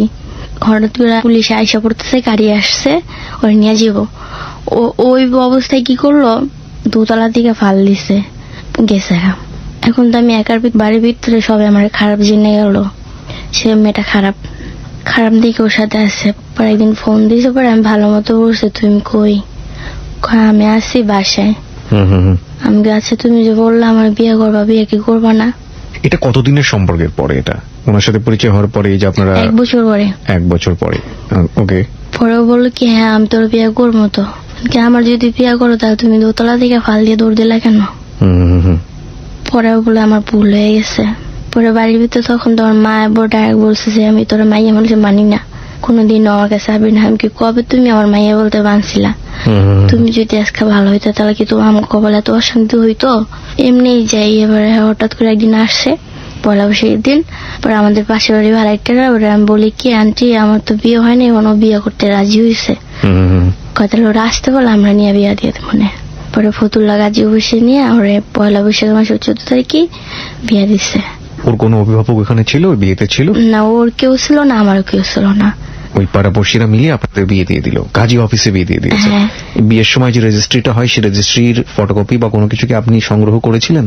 প্রথমে একটা ট্রই দেয়, ছোট একটা কাগজ দেয়, ছোট কাগজটা ওর কাছে ছিল, আপনাকে দেয়নি? আমাকে দেয়নি। ওকে, তারপর? ওই বাসা ছেড়া দিলাম, বাসা ছেড়ে আবার অন্য বাসায় ভাড়া নিচ্ছি। যে বাসায় থাকবো না বাসায় খারাপ করে। হ্যাঁ, অন্য বাসায় যখন ভাড়া নিচ্ছি তখন এরকম একটা অবস্থা, গার্মেন্টসও কাজ নাই, গার্মেন্টসের কাজ নাই, যেহেতু আমার ঘরে তো ভাত নেই, ও তো আমাকে টাকা পয়সা দেয় না। যদি আমি কাজ করি তাই ভাত জুটে, কপালে না তুললে জুটে না। এমনি কাজ করতেছি। একদিনও আমাকে বলে কি যে আমার মোবাইলের চার্জার কিনো, মোবাইলের চার্জার নাই, তুই যে গার্মেন্টসে কাজ করোস তোর কাছে টাকা নেই, এটা চার্জার কিনা দে। মানে কিছু কিছু কথা না আমাকে অনেক আওয়ার বাওয়ার, মানে অনেক বেশি ধরনের বকাবকি করতো। তখন আমার খুবই কষ্টকর, খুব খারাপ লাগতো। কি করবো মোহন, করার নাম গার্মেন্টসের কন্ট্রাক্টরের যেটা, ওকে আমি বললাম ভাইয়া আমার না 200 টাকা লাগবো। 200 টাকা দিয়ে তুমি কি করবো? আমি 200 টাকা দিয়ে আমার জামাই একটা চার্জার কিনবো, টাকা লাগবো। পরে বললো কি চার্জার কিনবো, তাহলে যত টাকা নাই তুমি এক কাজ করতে পারো, তোমার আমি পরে দিব না, পরে আমার লোক যোগাযোগ করো। ভাবলাম হয়তো বা কাজের শেষে যখন ছুটি দেবো তখন মনে দিয়া দিব। তখন আমাকে ছাদে ডাকলো, বললো আসো ছাদে একটা স্টোর রুম আছে, ওই স্টোর রুমে দুনিয়ার কাপড় চোপড় হালানো পুরানো, ওখানে আমাকে অনেক মানে হাতে ধরছে বা মানে অনেক জড়াজড়ি করতেছে আমার সাথে, শালীন সম্পর্ক করবো। পরে আমি বলতেছি ভাইয়া এটা ঠিক না, ভাইয়া আমার জামাই আছে, আমার জামাই আমার যদি কোনদিন হনে আমার খারাপ ভাববো।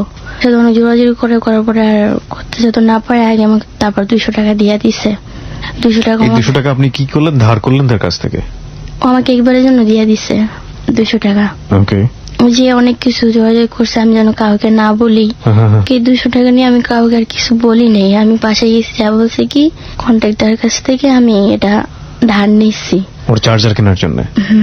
পরে কিনা দিয়েছে, পরে একটা চার্জার কিনছে, অটো চার্জার কিনছে। কিনা কত খুশি হয়েছে। তখন আমার কাছে খুব ভালো লাগছে যে আমার যত হোক তো আমার স্বামী খুশি হয়েছে, তাহলে আমি আর কিছু বলি নাই। পরে হঠাৎ একদিন ডিএডিতে আমি দাঁড়ায় রয়েছি, মানে ডিএডিটা খুব খারাপ আমাদের এলাকায়, নারায়ণগঞ্জ 2 নম্বর গেট, তো ওখানে অনেক মেয়েরা বাজে বাজে মেয়েরা দাঁড়ায়। গার্মেন্টস ছুটি দিছে তো, একটা বান্ধবী আসার কথা, আমি দাঁড়ায় রয়েছি। হঠাৎ করে না পিছন দিয়ে একটা লোক আমাকে ডাক দিয়ে বললো কি এদিকে আসো। এখন আমি চিন্তা ভাবনা না করে ওর সাথে সাথে গেলাম। এদিকে আসে বললাম, আমাকে 2 নম্বর ইতে নিয়ে গেল, মানে উপরে নিয়ে গেছে। ও দোতলা উঠতেছে, আমি ওর পিছু পিছু দোতলা উঠতেছি। ওই মেয়েটা আপনাকে ডেকেছে? না, এটা ছেলে। মানে যে মেয়েটার জন্য আমি দাঁড়িয়ে রয়েছি ওই মেয়েটা আসে নাই। একটা ছেলে আপনাকে ডেকে নিয়েছে? তো আপনি কেন অচেনা একটা ছেলের সঙ্গে উঠতে যাবেন? আমি ভাবছি কি হয়তো বা ও কেউ চিনে, এই কারণে আমি যার জন্য দাঁড়িয়েছি। আর আমার তো মনে হয় চিনা ছাড়া তো অচিনা কাউকে ডাক দিবে না, এই কারণে আমি ওর পিছু পিছু গেছি। আর ওর ভাই ওর সাথেই করে, আমি ভাবছি যে এটি ওর ভাইয়ের বন্ধু বান্ধব হইতে পারে, আমার ডাকে, এই কারণে আমার পিছু পিছু গেছি। উপরে উঠতে আসছে দোতলায়, আমি পরে কি তো এরা কার বাসায় আসলো ভাবতেছি। আর ও এত উপরে আইসা বললো, আমার তো বললো না যে ও ওখানে দাঁড়ায় রয়েছি, আমি এখানে উপরে এসে বয়ে রয়েছে, আজকে উপরে যায়নি। আপনি এরকম মনে করেছেন? হ্যাঁ, আমি এরকম মনে করতেছি। দিয়ে যাইতে 3 তলা উঠছে, ওটার পর একটা রুমে গেছে, রুমে যা দরজাটা লাগাই দিছে ছেলেটা, দরজা লাগাই দিছে। এখন আমি বলি কি দরজা লাগাই দিছেন? আমি যার জন্য দাঁড়িয়েছি হ্যাঁ কই? কয় হ্যাঁ মানে আমি কি আপনি এখানে আমার কেন আনছেন? কয় জানি না হয় না কি তুমি ডং করো। আমি কি ডং মানে কিসের ডং করলাম, মানে আমি বুঝি নাই তখন। তখন আমাকে বললো কি যে তুমি জানো না তুমি এখানে কেন দাঁড়িয়ে রয়েছো? আমি ওখানে আমার বান্ধবীর জন্য দাঁড়িয়ে রয়েছি, আপনি আমাকে কেন ডাক দিয়েছেন? আপনি কে? কে মানে তুমি এখানে কিসের জন্য দাঁড়িয়েছো? আমি কি বান্ধবী গার্মেন্টস ছুটি হবো তো নামবো। 1 সপ্তাহ পর একদিন এসে থাকতো, ও সবসময় নেশা করে থাকতো, আমি জানতাম না। আমি বলতাম তুমি এটি কি খাও? কয় এটা সিরাপ, মানে দোকান থেকে একটা সিরাপ খাইতে বেশি। কি খাইতো? ওকে, এটা খাইতো সব সময়? হ্যাঁ। ওকে। সিরাপের মতো ডাক্তার দোকানে বিক্রি করে 50 টাকা করে, এই জিনিসটাই না পুরো একদম খাওয়া ফেলাইতো। পরে আমি বলতাম কি তোমার এরকম কি অসুখ যে তুমি একটা বোতল পুরো শেষ করে ফেলাও? আমি তো জীবনও দেখিনি একটা বোতল পুরো কেউ শেষ করে ফেলাই। তুই তো বুঝবি না। বেশ ভালো কথা, তোমার ওষুধ তুমি খাও। খাই সারা রাত চেয়ে থাকতো, আর সারাদিন ঘুমাতো। কোন ধরনের অভ্যাস? আমি এই মানুষ তো জীবনও দেখিনি। কিন্তু আমার কথা ছিল কি যে আমাকে খাওয়ান দেখ আর না দেখ, আমি একটু থাকতে তো পারতেছি। আমি কেউ বকা তো দিতেছে না, কেউ খারাপ তো করতেছে না। এইটাই ছিল আমার মেন কারণ, ও আমার সাথে থাকতে থাকতে আমি কিভাবে যে মায়ের জন্য জড়াইলাম নিজেও যাই না। ও আমাকে কখনো 1 টাকা দিত না, মাঝে মধ্যে যদি মন চাইতো ঘরে কিছু কিছু বাজার করতো, এই আর কিছু না। আর কোনোদিনও আমাকে একটা পোশাক কত কিছু গিফট করে, কখনো আমাকে কিছু গিফট করে নেই। আমি ওকে করছি, তাও আমি কোনো কিছু মনে করিনি। তারপর হঠাৎ আমার একদিন এমন অবস্থা, কোনো কাম কাজ নাই, ঘর ভাড়া আসে পড়ছে, আমার পাতিলে ভাত নাই, আমি না খেয়ে রয়েছি। এমনও দিন গেছে রাত আমি না খেয়ে শুয়ে রয়েছি, শুধু পানি খেয়ে রয়েছি। কিন্তু ওর বাসায় আমাকে ফোন করে জিজ্ঞেস করে নাই তুমি কি খাইছো? কিন্তু ওর যখন প্রয়োজন পড়তো তখন ও আসতো। যখন ও আসতো তখনও কিন্তু কিছু নিয়ে আসতো না, খালি হাতে আসতো। ও আসলে যেমনি পারো আমার কিছু একটা করতে হইতো। আমি চুরি করি, ডাকাতি করি, বা যা আছে তাই করি, ওরা খাওয়ান দিতে হইতো, চিল্লাচিল্লি করতো, কাম করস, পরে বাজে ধরনের কথা হইতো। পরে নিজে বাধ্যতামূলক একদিন আমি নাম্বারটা ফোন দিলাম। পরে আমি বললাম ভাইয়া মেহেদি ভাইয়া, এই যে আপনি আমাকে একদিন নাম্বারটা দিয়েছিলেন, আমি তুমি আসবে? আমি বলছি হ্যাঁ আমি আসবো। কেন আসতে বলছে আমি তো সেটা জানি না, বলছে তুমি আসবে? আমি বলছি হ্যাঁ আমি আসবো। পরে বলছে তুমি সকাল 8টা বাজে চলে আসবা। সত্যি আমি গেছি, যাওয়ার পর দেখি কি একটা ছেলে আমার রুমে আসছে। আসলে আপনি ওই রুমে ঢুকছেন কেন? গেছি পরে আমাকে বলে কি তুমি স্ট্যান্ডার্ড হয়ে সাজুগুজু করে বসো। তখন আমি ভাবলাম এই এবার কোন গায়ে নিস। আচ্ছা, আপনি তো তখন কাজ করতেন, রাইট? গার্মেন্টস এ কাজ করতেন, যে টাকাটা পেতেন সে টাকা দিয়ে আপনার চলতো না, এটা আমি বুঝতে পেরেছি। আর এই যে মেহেদির সঙ্গে আপনার সেদিন কাকতালীয় ভাবে যোগাযোগ হলো, আপনি তো কিছুটা হলেও আঁচ করতে পারেন যে মেহেদি আসলে কি ধরনের ছেলে ছিল, আঁচ করতে পারেননি আপনি না, আগে ওর থেকে? সাথে আমার কোনো সম্পর্ক ছিল না তো। সেটা ছিল না, কিন্তু কার্ডটা দিয়ে দিয়েছে। কার্ডটা দিয়ে দিয়েছে এবং আপনাকে তো নিয়ে গেছে ওই ধরনের না, অনৈতিক নিয়ে গেছে আরেকটা ছিল, ওকে আমি রুমের কার্ডটা কার কার্ড ছিল? হোটেলের। হোটেলের কার্ড ছিল। হ্যাঁ, যখন আমি নামে আসি তখন স্টাফ আমাকে বললো কি কার্ডটা নিয়ে যাও, কোনো রকম প্রয়োজন পড়লে ফোন দিও। আর যে আমাকে নিয়ে গেছে ওর রুমের ভিতরেই। ওর সাথে আপনার কোনো কথাবার্তা না, হয়নি? ওকে তো আমি চিনি না। আচ্ছা, তার মানে আপনি যে কার্ডটা দিল এই কার্ডটার কাহিনীও আপনি জানেন না আসলে কার্ডটা দিয়ে কি না, হয়? জানি না। ওকে, মানে আপনি মনে করেছেন যে প্রয়োজন পড়লে ফোন দিও, মানে হচ্ছে এই প্রয়োজনটা আসলে যে কোনো প্রয়োজন যে কোনো হতে পারে। প্রয়োজন হতে পারে। This is a very important point, প্রিয় শ্রোতা। ওকে, তারপর? আসার পরে আমি বলি কি, হুম, আপনি কেন আসছেন এখানে? জি। তুমি কি নতুন নাকি? হুম, পরে আমি বললাম কি হ্যাঁ, আমি আজকে নতুন আসছি। কালকে কখনো কোথাও যাও নাই? আমি কি না। পরে লোকটা না দেখে মনে খুশি হলো, তবে তো পাইনি নতুন আসেন আমার কয়ে যে আপনি করতেছে, জোর জাবাজ করতেছে। পরে আমি বলতেছি কি ভাইয়া এরকম করতেছেন, চিলামিলি করে বাইরেছি। ওকে, যে লোকটা মেহেদি ভাই আমাকে কার্ডটা দিছে ওর কাছে গেছে, এটা কি এখানে যদি তুমি থাকতে হয় এটাই হলো এটা, ওকে, তোমার টাকার প্রয়োজন, তোমার এটা করতে হবে, টাকার প্রয়োজন না হলে তুমি চলে যেতে পারো। হুম, ও মুহূর্তে আমি চিন্তা করলাম আমার গার্মেন্টসে কোনো কাজ নাই, সবকিছু বন্ধ। আমি যদি এখন বাধ্যতামূলক এটা না করি তাহলে আমি খাইতে পারবো না, আমার না খেয়ে মরতে হইব। তার বাধ্যতামূলক ওদিকে আমি নত হয়েছি। হওয়ার পরে আমার অনেক কষ্ট হয়েছিল। পরে আমাকে ওষুধ আইনা দিছে। একদিনে তো 4-5 টাকা তো মুখের কথা না। হুম। মানে গেছি যেদিন বেশ আমি ভালো টাকা পেয়ে গেছি গা। কত টাকা পেয়েছেন আপনি প্রথম দিন? প্রথম দিন আমি 2,500 টাকা পেয়েছিলাম। আপনি যখন এই কাজগুলো করছেন আপনার ভেতরে কোনো খারাপ বোধ, কোনো ধরনের না, আমার তখন কোনো ভূতি আসে না। আমার ভূত হলো একটাই, আমার টাকা লাগবো। এই টাকা দিয়ে কি হবে? আপনার ঘরের চাল কেনা হবে, ঘরে চাল কিনা হইব, ঘর ভাড়া দেওয়া হইব, নিজে চলতে পারবো। কতটা বাধ্য হলে মানুষ এই ধরনের কাজে জড়ায়, যাদেরকে আমরা গালি দেই রাস্তার মেয়ে বলে, যাদেরকে আমরা গালি দেই আরো খুব অশ্লীল বলে, তারা কেউই শখ করে এই পেশাটাতে যায় না। এবং কতটা বাধ্য হলে, কতটা নির্মম অসহনীয় ব্যাকগ্রাউন্ড থাকলে একটা মেয়ে এই ধরনের পথে পা বাড়ায়, নতুন করে বলার কিছু নেই। তার অসংখ্য উদাহরণ আমরা হ্যালো 8920-তে দেখেছি। বলুন তারপর। বিকাল 4টা বাজে চলে এসছে, আমাকে 2,500 টাকা দিছে। মানে কেন কিভাবে দিছে আমি সেটা কিছু জানি না। ওদিকে আমি প্রায় 8-9টা ছেলের সাথে আমি কুর্সি করার পরে আমাকে ওষুধ কিনা দিচ্ছে। হ্যাঁ, আপনার হাজবেন্ড থাকা অবস্থায় আপনি এই কাজগুলো হ্যাঁ। করছেন। আপনার হাজবেন্ড কোনো কাজ করতো না, পরিবারে কোনো টাকা পয়সা কিচ্ছু না। দিত না, এগুলো নিয়ে তাকে আপনি বলতেন না যে তুমি পরিবারে টাকা না, পয়সা দাও? ফার্স্ট অনেক বলছি। হুম, বলছে আমি কি করবো, আমি কিছু করতে পারি না, কি করবো। আমি তুমি গার্মেন্টসে কাম করো, হুম, তুমি তো শিখি যাও, তুমি তো লেখাপড়া জানো। এমনি বলতো যে তুই চালা, আমি দেখতেছি। ওকে, পরে তো আমি এখানে বাধ্য মিলে ওখানে আর গেছি, এটা ও জানে না, আমি জানাই নাই। 2,500 টাকা বাইক নিয়ে গেছি, কত খুশি আমি। ওদিনকে ভালো মন্দ রান্না করছি, ঘর ভাড়া দিছি। হ্যাঁ, 2 দিন পর আবার গেছি। মানে এরকম একটা আমার এখন আর গার্মেন্টসের চিন্তা ভাবনা ছিল না যে গার্মেন্টসের চিন্তা করলে আমি কয় টাকা এখানে বলে ভালোই পাই। হঠাৎ করে যাইতে মানে এরকম যাইতেছি, জ্বলতেছি, খাইতেছি। ওকে আমি আর জানি না, ও তোর বাসায় থাকি আর আমি আমার বাসায়।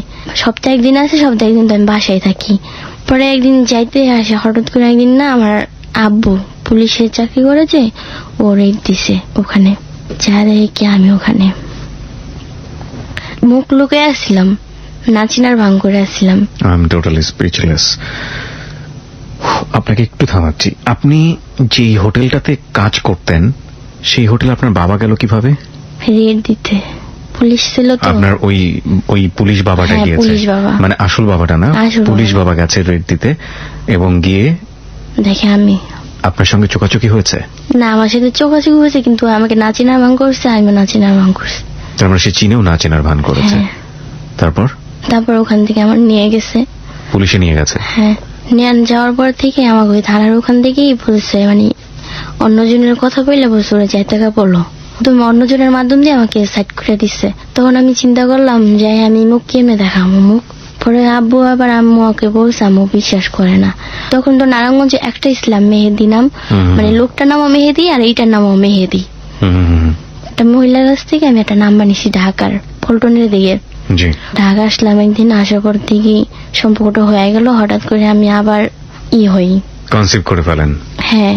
আপনার হাজবেন্ডের দ্বারা নাকি এইসব ঘটনা করতে গিয়ে? না, হাজবেন্ডের দ্বারাই হয়েছে। ওকে। তখন তো আমার খুব টেনশন লেগে যায়, মানে আমি কি করবো।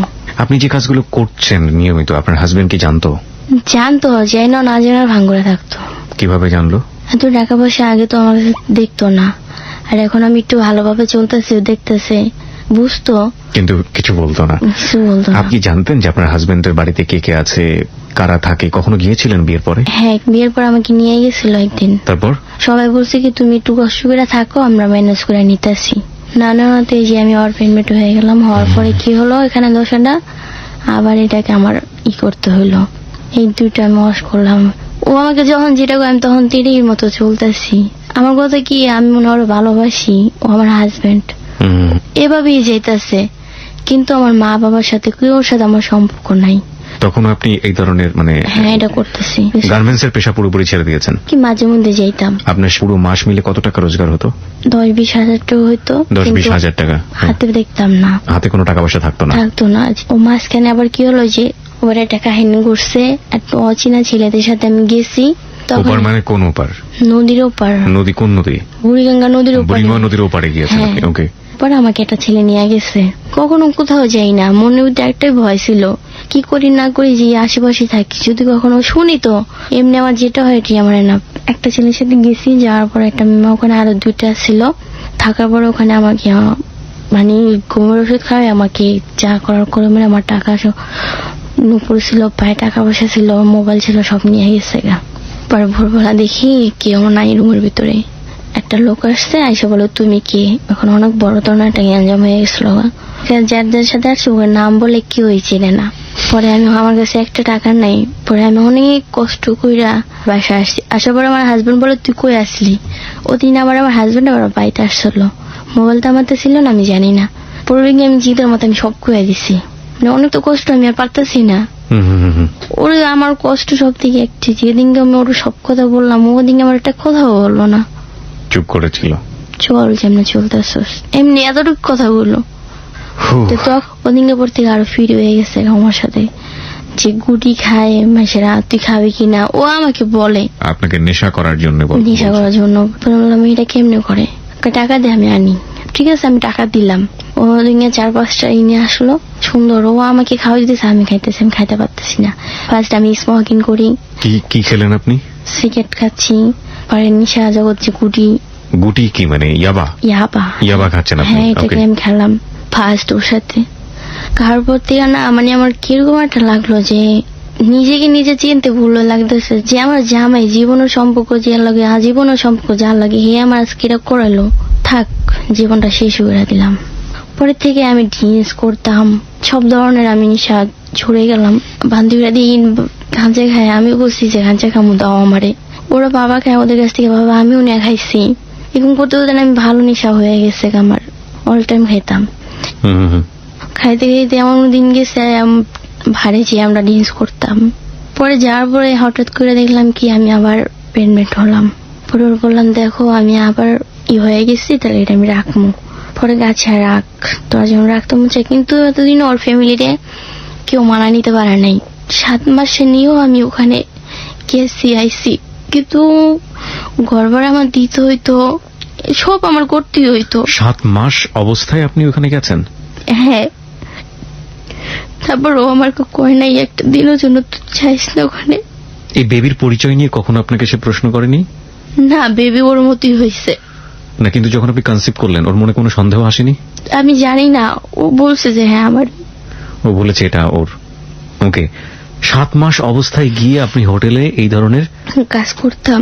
পরে হোটেলের মালিকটা বলতো কি তোমার পেট তো অনেক বড় হয়ে গেছে, আর তোমার এখানে উঠানো যাবে না, যদি কেউ কিছু করে তুমি যদি মরে যাও তাহলে আমার জরিমানা দিতে হইব। পরে যখন আমি ওটা ছেড়ে দিলাম, আমার এত কষ্ট, আমি খাইতে পারতেছি না। আমি একটা মা হইতাছি, একটা মার কি না মনে চায়। 2 মাসের ঘর ভাড়া দিতে পারতেছি না, ঘর ভাড়া বেঁচে গেছে। যখন আমার 9 মাস শেষ হয়ে 10 মাসের 2 দিন পড়ছে, রাতে 3টা বাজে ব্যথা পড়ছে। একটা টাকা নাই ওর কাছে, আমার কাছে একটা টাকা নাই। ঘরের ভিতরে ও আর আমি, আর এমন কোন লোক নাই আমি যদি মরে যাই আমার নিয়ে মাটি দিব। মাই গড। রাতে 12টা বাজে আমার না খুব কষ্ট লাগতেছে, আমার না অনেক ব্যথা করতেছে। কয় কি লেগে ব্যথা করে, কেমন কম হইয়া থাক। মার যে ব্যথাটা, এটা কি হইয়া থাকলে যায়? তারপর রাত্রে 12টা দিয়ে ব্যথা উঠছে, সারা রাত আমি এমনি আল্লাহ আল্লাহ করে কাটা দিছি। সকাল যখন হয়েছে ওর কাছে একটা টাকা নাই, আমার এখান দিয়ে খিদা লাগছে, এখান দিয়ে আমার ব্যথা উঠছে, আমি মনে হয় বাঁচব না, আমি আল্লাহর কাছে গেলাম, আমি মনে হয় বাঁচব না, আমি জীবনে যত পাপ করছে পাপের শাস্তি মনে আমার দিতই গো। পরে কি গো, ও কি করছে জানো, আমার ঘরের ভিতরে রাখা গেছে ওর মুখ বাইত।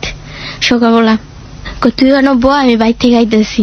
ওর মার থাপড় চোপড় খাইয়া 200 টাকা দিছে ওর মা ওরে। তখন ওই 200 টাকা নিয়ে আমাকে কি করলো, একটা অটো নিয়ে মানে আমার সৎ মার বাসে আমাকে নিয়ে আসবে। আমার সৎ মা আমার গার্মেন্টসে চাকরি করে। এই ব্যথা নিয়ে আমি ঋণে অটো দিয়ে গেছি, পারতেছি না, একটু পর জাকি লাগে আমার কলজে বের হয়ে যায়, একটু পর জাকি লাগে আমার কলজে বের হয়ে যায়। এত কষ্ট, আমি মা হওয়া জিনিসটা কি আমি জানি, কিন্তু আমার মা আমাকে এত কষ্ট করে জন্ম দিও কেন, ওর প্রতি মায়া নেই। ভাত গেছি, পরে আমার সৎ মা আমাকে দেখে বলে কি, তোর তো অবস্থা খারাপ, তুই কি আর বাঁচবি? পরে জানান না আমার না, ও আমার মার কাছে দিয়া ওই যে গেছে, ও আর কোনো খোঁজ খবর নেই। তারপর ও গেছে গা, আমার মা বলতেছে কি, তোর জামাই কই গেছে, তোর জামাই তো নাই। আমার অবস্থা খুব খারাপ। তারপরে মানে আমি যাবো পরে এখানে আমার একটা অনেক কষ্টর পর জ্বর তুফান পারানোর পর বিকাল 4টা বাজে আমার একটা মেয়ে হয়। মেয়েটা কি হাসপাতালে হয় নাকি বাসাতে? বাসাতেই, অনেক কষ্টতে হয়, বাসাতেই হয়, নর্মালি হয়। আল্লাহর রহমতে আল্লাহ মুখের দিকে তখন তাকাইছিল, মনে হয় আমার নর্মালি হয়েছে। হওয়ার পরে কি হলো, আমাকে 8টা বাজে ফোন দিছে, ফোন দিয়ে বলে তোর কি হয়েছে। আমি বলছি মেয়ে হয়েছে। মেয়ে হওয়ার পর কথা বলে না ফোনটা কেটে দিচ্ছে, পছন্দ করেনি। আমার সৎ মামাকে 1 মাস খাওয়াই বলছে, আমি তোমার মেয়েরা খাওয়াইতে পারবো না। বাধ্যতামূলক আমার খালতো বোনের কাছে আমি গেছি। আমার খালতো বোন আমাকে জ্বর তুপানো রাতে, এই জ্বর তুপানো রাতে আমার ঘরের থেকে বার করে দিছে। আমার মেয়েটাকে নিয়ে আমি এই রাতে, বৃষ্টি পড়তেছে, ঠাড়া অনেক বৃষ্টি, আমার মেয়েকে নিয়ে আমি এক কোনায় বসে রয়েছি। ও এক কোনায় 2 মাসের মেয়ে নিয়ে আমি কোনায় বসে রয়েছি। মাঝখানে একটা কথা আছে, মানে আমার সৎ মার কাছে থাকতে, আমার আপন বাবার সাথে থাকতে, আমি 1.5 মাসের বাচ্চা থেকে আমি মানুষের বাসায় কাজ করছি, 7টা বাসায় কাজ করছি একদিনে। সবসময় কষ্ট। আমি তারপর বাধ্যতামূলক হইয়া আমি অনেক কষ্টতে আমার আপন মার কাছে আবার যাই হেমে নিয়া। যে আমার আপন মা বললে যে আমার তো কোনো খাওয়ানোর কিছু নাই, আমি তোরে কেমনে খাওয়ামু। 2 মাসের মেয়ে আমি মার কাছে রেখে আমারে বলি, মা তুমি আমার মেয়েরে দেখবা, যত খরচ লাগে খাওয়ান খরচ লাগে আমি তোমারে দিমু। আমি মেয়েকে রেখে আমি গার্মেন্টসে পড়াশোনা আবার কাজে লাগছি, এর মধ্যে ওর কোনো খোঁজ খবর নেই। ও একদিন হঠাৎ মাঝে মধ্যে আসে, একটু দেখে আবার চলে যায়। এই আমার মেয়েটা খুব সুন্দর হয়েছিল, অনেকে বলছে, তো কেউ বলছে তোমাকে আমি 20,000 টাকা দিই, তুমি তোমার মেয়েটাকে দিয়ে দাও। আমি বলছি না। কেউ বলছে তুমি এমনি দিয়ে দাও তোমার মেয়েকে, আমি মানুষ করে, আমি মানুষের মতো মানুষ করে। বলছি না, আমার মেয়ে মাসলে আমার বুকে, মরলে আমার বুকে, আমি কাউরে দিব না। পরে দিয়ে নেই, হঠাৎ করে আমার মাটা না যদি কান্না করতো অনেক মারতো মেয়েকে তুইরা। আমি তো বাসায় থাকতাম না, আমি তো কাজে থাকতাম। এই 2-3 মাসের বাচ্চা কি মারতো? হ্যাঁ, আমার মা খুব মারতো। আমার উপর তখন বাড়ি এনে বলতো, সানিয়া তুই তো এই মেয়েটাকে যে রাখছস, তোর মা তো তোর মেয়েটা রাখে না, মায়ের রাখে। মানে মা মোবাইলে কথা বলতো, যদি কান্না করতো তাহলে মারতো, আর যদি জিজ্ঞেস করতো কেউ এটা কে, বলে পাশের রুমের মায়ের মেয়ে। এই কথা যদি একটা মেয়ে যদি শুনে মার মুখ থেকে, তোর মেয়েটা কিরকম লাগে। 3 মাস হয়ে গেছে গা, তখন আমার মেয়েটা না অনেক বড় ধরনের রোগ হয়ে গেছে, মানে অসুখ হয়ে গেছে, ও আর বাঁচবো না, ওর শেষ। তখন আমি অনেক ডাক্তার দেখাইলাম, অনেক চিকিৎসা করাইলাম, কোনো তো কাজ হলো না। তখন হঠাৎ করে না ফেব্রুয়ারি মাসের আমার মেয়েটা ফেব্রুয়ারি মাসের 1 তারিখে হয়েছে, মে মাসের 15 তারিখে হঠাৎ করে দেখলাম ওর নাই, চলে গেল। যেদিন আমার মেয়ে মরছে জানেন, সেদিন আমার মা বলে কি যে পাশের রুমের মেয়ে মারা গেছে, আমাকে কিছু হয় না। তখন অনেক কষ্ট করে। মেয়েটা মারা গিয়েছিল, সেই সময়টাতে আপনি ছিলেন মেয়ের পাশে?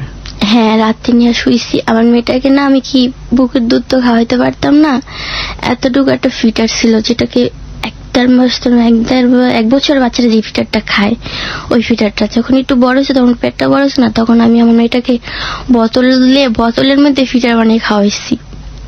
মানে শুধু সুজি আর চিনি গরম করে খাওয়াইছি 3 মাসের বাচ্চা। যে বাচ্চার ভিটামিন ক্যালসিয়াম দরকার ওই ক্যালসিয়ামটা আমি ওর দিতে পারি নাই। শুধু সুজি আর চিনি গরম করে আমি ওরে খাওয়াইছি।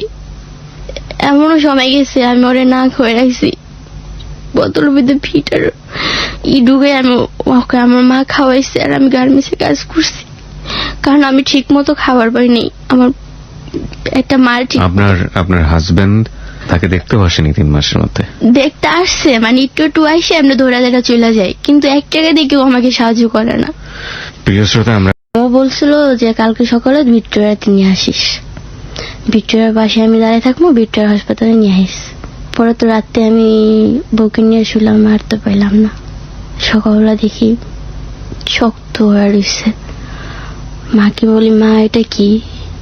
মা লাভতে ওঠে, আমার নাতিনের মেরা লাইছস। পরে তো আমি দুনিয়াতে আসি কিনা আমি জানি না, বসে রয়েছি। মা তো আমার করে রান্নাঘাটি করতেছে।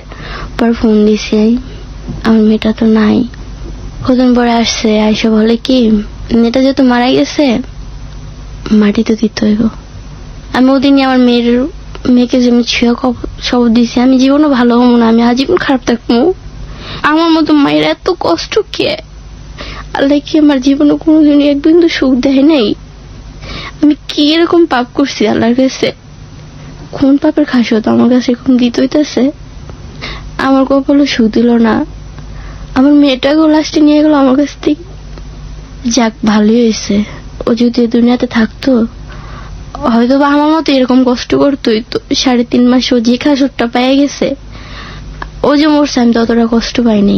ভালো হয়েছে, কারণ ও দুনিয়াতে আইসা দুনিয়ার একটু হলো কষ্ট পেয়ে গেছে, সুখ পায় নাই, 1 সেকেন্ড লেগে সুখ পায় নাই। তারপরে তো ওকে হাইটাইট দিয়া গেল। দেওয়ার পরে এভাবে দিন আমি বললাম ওকে যে তুমি তোমার মতো থাও, আমি আমার মতো থাকি, আমার পক্ষে তোমার লেগে থাকা আর সম্ভব না। কে? আমি জীবনে তোমার নিয়ে বহুত কষ্ট করছি, তোমার মতো তুমি থাও, আমার জীবন আমি শেষ করে দিলাম। পরে আবার এই কাজটা ঝরে গেলাম। আসা পর ওখানে আমরা একটা ছেলের সাথে সম্পর্ক হয়, মানে পরিচিত হয়। ছেলেটা আমাকে 9,000 টাকা দেয়। বলছে তুমি ভালো হয়ে যাও, এই জগৎ আইসো না। 9,000 টাকা দিয়ে দেয় আপনাকে পকেট থেকে? হ্যাঁ, আমাকে ফার্স্টে বললে, সানিয়া তুমি এখানে কেন আসছো? আমি বলছি আমার টাকার প্রয়োজন, দুনিয়াতে বাঁচতে গেলে টাকা পয়সা অনেক প্রয়োজন। আপনার সম্পর্কে সে কিছু জানতো না, আমি শুধু এতটুকু বলছি তোমার কত টাকা প্রয়োজন? আমি অনেক টাকা প্রয়োজন। আমার কাছে টাকা আছে 9,000 টাকা, তুমি কি নিবা? তখন বলছি দিলে আবার কে না নেয়, আমি নিয়েছি। নেওয়ার পর থেকে ও টাকা দিয়ে আমি বাসে গেছি। আমি আর কোথাও আসিনি। ও আমাকে ফোন দিলে বলছে আমি যদি তোমাকে ফোন দিই তাহলে আইসো না, আইসো না। ও ঠিক আছে, যেহেতু আমার টাকা পর্যন্ত ওরা দিয়ে যদি আমার টাকাটা হয় তো আমার কোনো অভাব নেই। একদিন রাত 12টা বাজে আমাকে ফোন দিছে। ফোন দিয়ে কয়, সানিয়া তুমি কোথায়? আমি এখানে আসি। পরে আমি আসছি। এরকম একটা অবস্থা, হরতাল। এই হরতালের ভিতরে কোনো জায়গায় কোনো একটা রুম পাওয়া যায় না যে আমরা দুজন থাকবো। পরে হঠাৎ করে আমার এক ফ্রেন্ডকে আমি ফোন দিছি, মানে খুব ক্লোজ একটা ফ্রেন্ড ছিল। ওকে ফোন দিয়ে বললাম যে দেখো ভাইয়া, আমি এরকম একটা বিপদে পড়ছি, তো পারলে তুমি আমাকে একটা রুম নিয়ে দাও, আমার সাথে আমার একটা লোক বন্ধু আছে। কই আসিস তুই? আমি কি আসি? হ্যাঁ না, যদি পারো আমাকে ফোন দাও। ওর নাম পলাশ। তারপর আমাকে থাকার মতো রুম নিয়ে দিল আশিকের সাথে। আমি রাত ছিলাম। ছেলের নাম ছিল আশিক। আশিক মানে যে ছেলেটা আপনাকে 9,000 টাকা দিল? 9,000 টাকা দিল, বললো এখানে। তো আপনারা একসাথে থাকা শুরু করলেন আশিকের সাথে? একবার 9,000 টাকা দিয়েছে, আর একবার বলছে তোমার সাথে আমার কথা আছে, তুমি আসো। এই পরে মানে আমাকে রুম নিয়ে দিল। রুম নিয়ে দেয়া মানেটা হচ্ছে মানে ওইখানে গিয়ে আপনি আপনার কাজটা করবেন, তাই তো? ওর সাথে আমি এক রাতে থাকবো। সেই রুমটা না মানে একটা হোটেলের রুম নিয়ে দেওয়া? হ্যাঁ, একটা হোটেলের রুম। বলুন তারপর। পরে পলাশ কি করলো, মানে গুটি জানে যে আমি গুটি খাই, এই কারণে মানে ওর এক বন্ধুকে ফোন দিল যে এরকম নামে একটা সানিয়া নামে একটা মেয়ে আছে, গুটি খায়, তুমি যদি আইতে চাও তাহলে আসতে পারো। পরে ওর বন্ধুটাকে ফোন দিল। ফোন দেওয়ার পরে তো রাত্রে ওই আশিকের সাথে আমি তো গেছি বন্ধু হিসাবে, ওর সাথে থাকি। পরে রাত্রে মানে পলাশও আছে, ওরা হচ্ছে এক রুম, মানে আমার জন্য ওরা এক হোটেলের ভিতরে ওরা এক রুম ভাড়া নিছে, আবার আমরা এক রুম ভাড়া নিছি। তাই দুজন পাশাপাশি আমারে দেখে মানে ওরা রুম ভাড়া নিছে। তোর বন্ধুরা আবার কি করছে, রাত 3টা বাজে ঘুরে কিনে নিয়ে আসছে। আচ্ছা, একটা জিনিস একটু পরিষ্কার করার জন্য বলি, পলাশকে আপনি রুম ম্যানেজ করতে বললেন, পলাশ আপনার পূর্ব পরিচিত এই লাইনের, তাই না? হ্যাঁ। আর আপনি আশিকের জন্য রুম ম্যানেজ করছেন, হ্যাঁ। তাই তো? ওকে। আর পলাশ আরো একটা ছেলেকে এখানে নিয়ে আসছে, হ্যাঁ। সেই ছেলেটাকে কেন নিয়ে আসছে? সেই ছেলেটাকে নিয়ে আসছে, আমি গুটি খাই, হ্যাঁ। গুটি পছন্দ করি, যদি আমার সাথে থাকতে চায় তাহলে গুটি আমাকে খাওয়াইতে হইব, আর গুটি যদি খাওয়ায় তাহলে আমি ওর সাথে বন্ধুত্ব হয়ে যাব, এই কারণে নিয়ে আসছে। আমি ঠিক বুঝলাম না, মানে ওই ছেলেও কি গুটি খায়? হ্যাঁ, ওই সবই খায় গুটি। মানে আপনার কাছে নিয়ে আসছে যাতে আপনি ওর সাথে ব্যবসা করতে পারেন, তাই তো? হ্যাঁ, আলটিমেটলি। হ্যাঁ। ওকে, ছেলেটার নাম কি ছিল? ছেলের নাম শান্ত। শান্ত। ওকে, ফাইন। তারপর? তারপরে শান্ত ভাইয়াকে নিয়ে আসে, 3টা বাজে আমাকে রুম লক করতেছে, বলতেছে সানিয়া আমার বন্ধু আশিক আসছে, তুমি যদি আসো তাহলে আসো। তখন আমি বললাম যে তোমার বন্ধু আসে তা আমি কি করবো, কে আসো। আমি না, আমি আসবো না। পরে বলে শান্ত আসছে, তুমি আসো। পরে গেছি, রুমে গেছি, পরে দেখি কি গুটি মানে খাইতেছে। পরে আমি বলছি আমিও খামো। হুম হুম হুম। পরে বলছি যদি তুমি গুটি খাও তাহলে আমার সাথে ওকে, বুঝতে পেরেছি আমরা। হ্যাঁ, তারপর? তারপরে আমি বললাম কি আমার তো এখন সম্ভব না, যখন আশিকে যত হেনা আছে আমার তো কোনোদিনও দিব না, কারণ যে ছেলেটা আমাকে এত কিছু করতেছে, ভালো থাকার জন্য আমাকে ভালো এত টাকা রাখার দিচ্ছে। জন্য, ভালো থাকার জন্য Right. আমার তো সম্ভব না। পরে না ও মুহূর্তে মানে সকালবেলা ও চলে গেছে, আমারও নিয়ে গেছে। পরে আমাকে রাজধানী মার্কেটে যখন কে চলে গেছে? আশিক আমাকে নিয়ে সকালবেলা, ওকে, আশিক আপনাকে সাথে করে নিয়ে বের হ্যাঁ হয়েছে? আমি সাথে নিয়ে বের হয়েছে। পরে সকালবেলা আমাকে আবার পলাশ ফোন দিয়েছে, ফোন দিয়ে কয় দেখ সানিয়া তুই যে গেলি গাড়ি ঠিক করছস, এতদিনের বন্ধু তো তোর লোকে আমাকে ভাঙিয়া দিব, মানে রাতে গুটি মুটো খাইছি ওর সাথে, বলে তুই এখন চলে আয় যেখানে আসিস। পরে আমি বলছি আমি রাজধানী সুপার মার্কেট আসছি, কাছে তুই ওখানে দাঁড়া, আমি আসতেছি। পরে আমি ওখানে দাঁড়াইছি, পরে আবার নিয়ে গেছে, মানে আশিকে বাসে ছেড়ে গেছে গা, আমি রিস্কে ছিলাম বাইতে আসলাম, তখন আমি অবস্থায় আবার ওর সাথে গেছি। হুম হুম। চিন্তা করলাম ও যেহেতু এতদিনের বন্ধুত্ব এখন একটা কারণে ভাঙ্গে যাব, থাক যাইয়া ওখানে এই যে শান্তর সাথে পরিচয় হয় আমার। শান্ত ওর সাথে আমার ওদিকে রুম নিয়ে দেয়, মানে রুম নেওয়া দেওয়ার পরে ওর সাথে আমার ওদিকে থাকা হয় ওই 2 দিন 3 দিন, এই 4 দিনে ওর সাথে আমার পরিচয়। মানে আরেকদিন পলাশের রয়েছে পলাশের মতো, আমি রয়েছে আমার মতো, শান্ত রয়েছে শান্তর মতো। হঠাৎ করে শান্ত আমাকে ফোন দিয়ে বলে যে সানিয়া যদি তুমি আমার সাথে দেখা করতে চাও তাহলে এখানে আসো। তারপর আমি গেছি, এখানে আবার ওর সাথে আমার ভালো সম্পর্ক হয়ে যায়। হওয়ার পর থেকে না ওর সাথে আমার ভালোই সম্পর্ক চলতেছে। তারপর না থাকে, হঠাৎ করে ওদের ফ্যামিলির যে একটা সম্পর্কের কারণে ওরা জেলে নিয়ে যায় শান্তরে ওর ফ্যামিলির সাথে কিছু কিছু গ্যাঞ্জামের কারণে ওর ফ্যামিলি গিয়ে জেলে দেয়। জেলে দেওয়ার পর থেকে তারপরে আমি যাওয়া আসা করি, একটা সম্পর্ক হয়ে যায় যে আমি জানি আমাকে একমাত্র ভালোবাসলে তুমি বাসো, তুমি আমার ফ্যামিলিটাকে ম্যানেজ করো, যে আমি তোমার বিয়া করছি, আর আমি বের হলে যাওয়ার হইব। ভালো কথা, আমি ওর মা বাবা ভাই যেখানে যে আছে আমি সবাই ফোন দিয়ে বলছি যে আমার শান্তর সাথে বিয়ে হয়েছে, আমি ওর বউ। শান্ত আবার জেলে থেকে বলে দিছে যে আমি ওর বিয়া করছি। হুম হুম হুম। এই ধরনের সম্পর্কে আপনারা কেন গেলেন? যেহেতু সে আপনাকে তেমন একটা চেনে না, আপনিও তাকে চেনেন না, তো এই ধরনের হার্টলি সম্পর্কে, হৃদয়ের সম্পর্কে আপনারা কেন গেলেন? কেন গেলাম, ওই যে পলাশের বন্ধু তো আমাকে পলাশ ফোন দিয়ে বলে সানিয়া মানে ও যে ধরাটা খাইছে, ওর যে ধরাই দিছে, এটা তখন ওদিকে আমি ওর সাথে রুম নিছি। ওই অবস্থায় সে ধরা খাইছে? না, অবস্থায় না, তাহলে? মানে ওকে নিয়ে আমি রুম নিছি, ও আমাকে রুমে রাখা নিচে গেছে। পরে না ওই যে ওখান দিয়ে কি গ্যাঞ্জামে সেখান দিয়ে ওর নিয়ে গেছে। পরে তো আমি সারা রাত বসে রয়েছি, কোনো খোঁজ খবর নাই। পরে আমি পলাশের ফোন দিলাম, পলাশ কি হয়েছে ওর, পরে বলে ও জেলে থানায় আছে। হুম হুম হুম। পরে আমি পাগলের মতো হয়ে গেছি। আমার কেন আপনি পাগলের মতো হবেন? এরকম কাস্টমার তো আপনার লাইফে অনেক এসছে, আপনি ওর জন্য কেন পাগল হবেন? আমি জানি না, আমার কাছে মনে হলে কি ও আমার জন্য অনেক কিছু হয়েছে। ওকে আমার কথা হলো কি আমি একটা নজর যাই দেখে আসবো, আর আমার জন্য কিছু ঘটলো কিনা, ওকে। তো এই গেলেন? জন্য কি আমি কোনো দায়ী কিনা। ওকে। পরে সকাল 5টা বাজে আমি ওর সাথে গেছি, ওর সাথে যে আমি দেখা করছি, দেখা করে আমি বলি ভাইয়া তোমার এই অবস্থা কেন হয়েছে, অনেক মারছে, মানে মারামারি লাগছে না, শরীর তো ব্যথা। পরে আমি ওখানে অনেক কান্নাকাটি করছি। কান্নাকাটি করার পর থেকে ও আমাকে বলে কি একমাত্র আমার জীবনের সঙ্গী বানাইলে আমি তরেই বানাবো, মানে শান্ত আমাকে বলছে। ওই জেলের মধ্যে থেকেই? হ্যাঁ, জেলের মধ্যে টু থেকে। ইমোশনাল। ওকে, তারপরে আপনি ফ্যামিলিতে সব জায়গায় ফোন দিয়ে বলে দিলেন যে আপনি ওকে বিয়ে করেছেন? হ্যাঁ, ও তো কোর্টে ছিল, কোর্টে থেকে জেলে গেছে। জেলে যে ওর সাথে আমার সম্পর্কটা ভালোই হয়ে গেল। একদিন দুদিন পর পর আমি যাইতেছি, দেখা হইতেছে। পরে ওর ফ্যামিলি মাইনা নিচ্ছে, যাদব ফ্যামিলির ছোট ভাই, ওরা 4 ভাই তো, আর কোনো ভাই নেই, ছোট একটা ভাই। কখন বিয়ে করলেন, কি বিয়ে করলেন, কিছু জানতে চাইনি? হ্যাঁ, জানতে চাইছে। আমি বলছি ফেব্রুয়ারি কয়দিন আগে বিয়ে করছি। আপনার ফ্যামিলি কোথায় থাকে, কি করেন আপনি? হ্যাঁ, জানতে চাইছে। এগুলো কি বলছেন আপনি? আমার মার সাথে কথা বলছে, আমার মাকে আমি বলছি। ও কি কারণে জেলে ছিল আপনি এটা জানতেন? না, আমি সেটা জানতাম না। আমি জানি যেটাই যে ওর ভাইয়ের সাথে ঝগড়া লাগছে, ওর ভাইও একজন নামি দামি ব্যক্তি, বললে অনেকে চিনবে। না, আমরা নাম জানতে চাচ্ছি না। ওর ভাইয়ের সাথে গ্যাঞ্জাম লাগছে, গ্যাঞ্জাম লাগার পর থেকে মনুগান ওকে ধরে নিচ্ছে। ও মাথা গরম, ওর ভাইয়ের সাথে যে গ্যাঞ্জাম লাগছে না, ও যে ওই লোকটাকে মারছে, পরে ওকে ধরাই দিচ্ছে।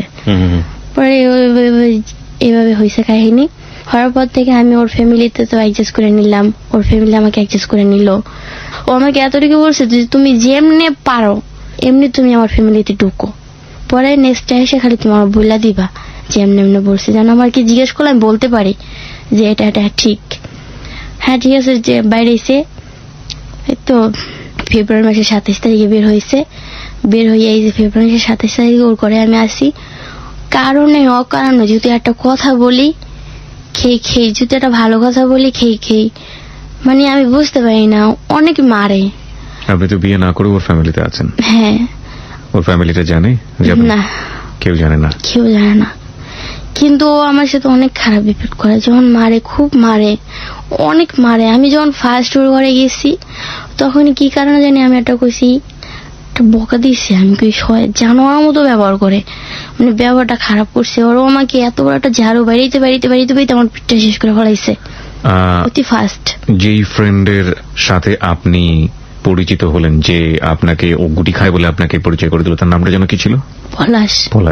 পলাশের কাছ থেকে ছেলেটা সম্পর্কে কিছু জেনেছিলেন যে ও কি করে, কিভাবে কি হয় না হয়? হ্যাঁ, ও বলছে খুব ভালো, ওর বড় ফ্যামিলি খুব ভালো। কিন্তু আইসা এক বলছে দেখলাম হ্যাঁ ভালো, কিন্তু ভালো মানে কি ভালো, কিন্তু ও কি যখন করে, পেশায় কি করে? পানির ফিল্টার ব্যবসা। আপনাকে কি এই পেশাতে এসে এখনো রেখেছে? মানে না, এখন কোথাও যেতে দেয় না। বিয়ে সে আপনাকে করে নাই, এই অবস্থায় ফ্যামিলিতে রেখেছে। কতদিন যাবত? 6 মাস। 6 মাস যাবত। এবং আপনারা এইভাবে অবৈধভাবে ঘর সংসার করে যাচ্ছে? বাট আমি বিনা কারণে অকারণে আমি দুনিয়া অনেক মার খেতেছি। মাঝে মধ্যে মন যেতেছে নিজের জীবনটা আমি নিজে দিয়া দিই। এখন আমি কি করবো? আমি মরেও শান্তি পাবো না। আমি অনেকবার ওকে বলেন না যে এটা গুনাহ হচ্ছে, এটা গুনাহের কাজ, গর্হিত অপরাধ হচ্ছে? আপনি কি বলে ও বলে করমু, কিন্তু করমু বলে, আর তারিখ দিলে তারিখ তো একটা না একটা কাজে ব্যস্ত দেখে। আপনারা যে বিয়ে করেন এটা আপনারা দুজন ছাড়া আর কে জানে? আমার মা জানে। আপনার মা ফ্যামিলিতে এটা বলে না? বলেনি। ফ্ল্যাশ করে না? পলাশ জানে? পলাশ জানে না। আপনার অতীত সম্পর্কে, আপনার এই যে শান্তর সাথে আপনি লিভ টুগেদার করছেন, আপনার সম্পর্কে কিছু জানে? আপনার অতীত সম্পর্কে সব জানে? আপনি শান্তর অতীত সম্পর্কে জানেন? সব জানি। ওর এর আগে কোনো মেয়ের সাথে বিয়ে হয়েছিল? বিয়ে হয় নাই, একটা মেয়েকে ও লাভ করতো, খুব ভালোবাসতো। সেই মেয়েটাকে এই পরিবারে নিয়ে এসেছিল? না, নিয়ে আসে নাই। মেয়েটা ওর ফুফাতো বোন। ওই মেয়েটাকে খুব ভালোবাসতো। ওই মেয়েটার জন্য ওর ফুফা অনেক মারছে। ফুফাতো না, সরি, কাকাতো বোন, কাকার মেয়ে। এই হচ্ছে আপনার বর্তমান জীবন। ওখানে আপনি আছেন, সারাদিন আপনি ঘরের মধ্যে থাকেন, ঘরের কাজ করেন, এবং সবাই জানে আপনি ওর স্ত্রী। আসলে আপনি ওর স্ত্রী না। হ্যাঁ। মাঝে মাঝে বের হতে যেতে ইচ্ছে করে না এখান থেকে? ইচ্ছা করে আমার। দেখেন, একটা মেয়ে যখন, আমি যত আগে কত জায়গায় চলাফেরা করছি, একটা মনের একটা জানি যে এই জায়গাটা গেলে ভাল লাগে, ঘোরাফেরা কত কিছু ভাল লাগে। ও কখনো না আমার কোথাও নিয়ে যায় না। যদি বলি চলো না আমরা এখানে যাই, নিয়ে যাবে না। এই যে দিয়ে কত মার্কেটিং করছি, আজ পর্যন্ত মনের মতোই করতে পারি না। যদি বলি এটা করি মানে কোন গ্যারাজ করে না। যদি একটু কথা বলি সেটা জায়গা যেতে গেলে যদি আমি তুমি চিল্লাচিল্লি করো গে, এই কথাটা বললি মার, অনেক মারে। আমার খুব মানে মারতে জীবনটা শেষ করে ফেলাম। মানে আমি এখানে এই কারণে আসছি, আমি বাসি কিনা জানি না, কিন্তু আমার জীবনের কাহিনীটা অনেকে জানুক। আপনারা শুরু থেকেই দেখছেন, আমি কিন্তু কোনো জায়গায় বলিনি যে আমার সুখ এই জায়গাটা আছে। আমার শুরু থেকেই আমার কষ্ট, শেষ থেকে আমার মানে এখনো কষ্টে আছি। কিন্তু এরকম আমি কতদিন যাবো আমি জানি না। হয়তোবা আমি দুনিয়াতে বেশি দিন থাকবো না। আল্লাহ যদি আমাকে না নেয় আমি নিজেই সুইসাইড করব। আমার এই দুনিয়াতে বাঁচার কোনো ইচ্ছা নাই। শান্তকে আমি এটা বলি, দেখো আমার আগে পিছে ড্রাউন যা হয়েছে তুমি সব জানো, জানো যদি তুমি আমার এরকম কষ্ট দাও। দেখো আজ আমার মা বাবা ভাই বোন কেউ নাই, একমাত্র তুমি আসো। তুমি যদি এরকম আমার কষ্ট দাও কেমন হইব? আমাকে মায়েরা শৈল হাত পাও কিচ্ছু রাখে না। যখন আমি বাধ্যতামূলক আমি ওর গায়ে হাত দিতে বাধ্য হই বা ওর ফ্যামিলিকে আমি বকতে বাধ্য হই। প্রিয় শ্রোতা, এই হচ্ছে আমাদের সানিয়ার জীবনের গল্প। একটা মেয়ে এই সমাজে কতটা ভালনারেবল, এবং একটা মেয়ে এই সমাজে কি পরিমাণ স্ট্রাগল করে বেঁচে থাকে, কতটা অনিশ্চিত তাদের ভবিষ্যৎ হতে পারে, পরিস্থিতির শিকার হতে পারে তারা।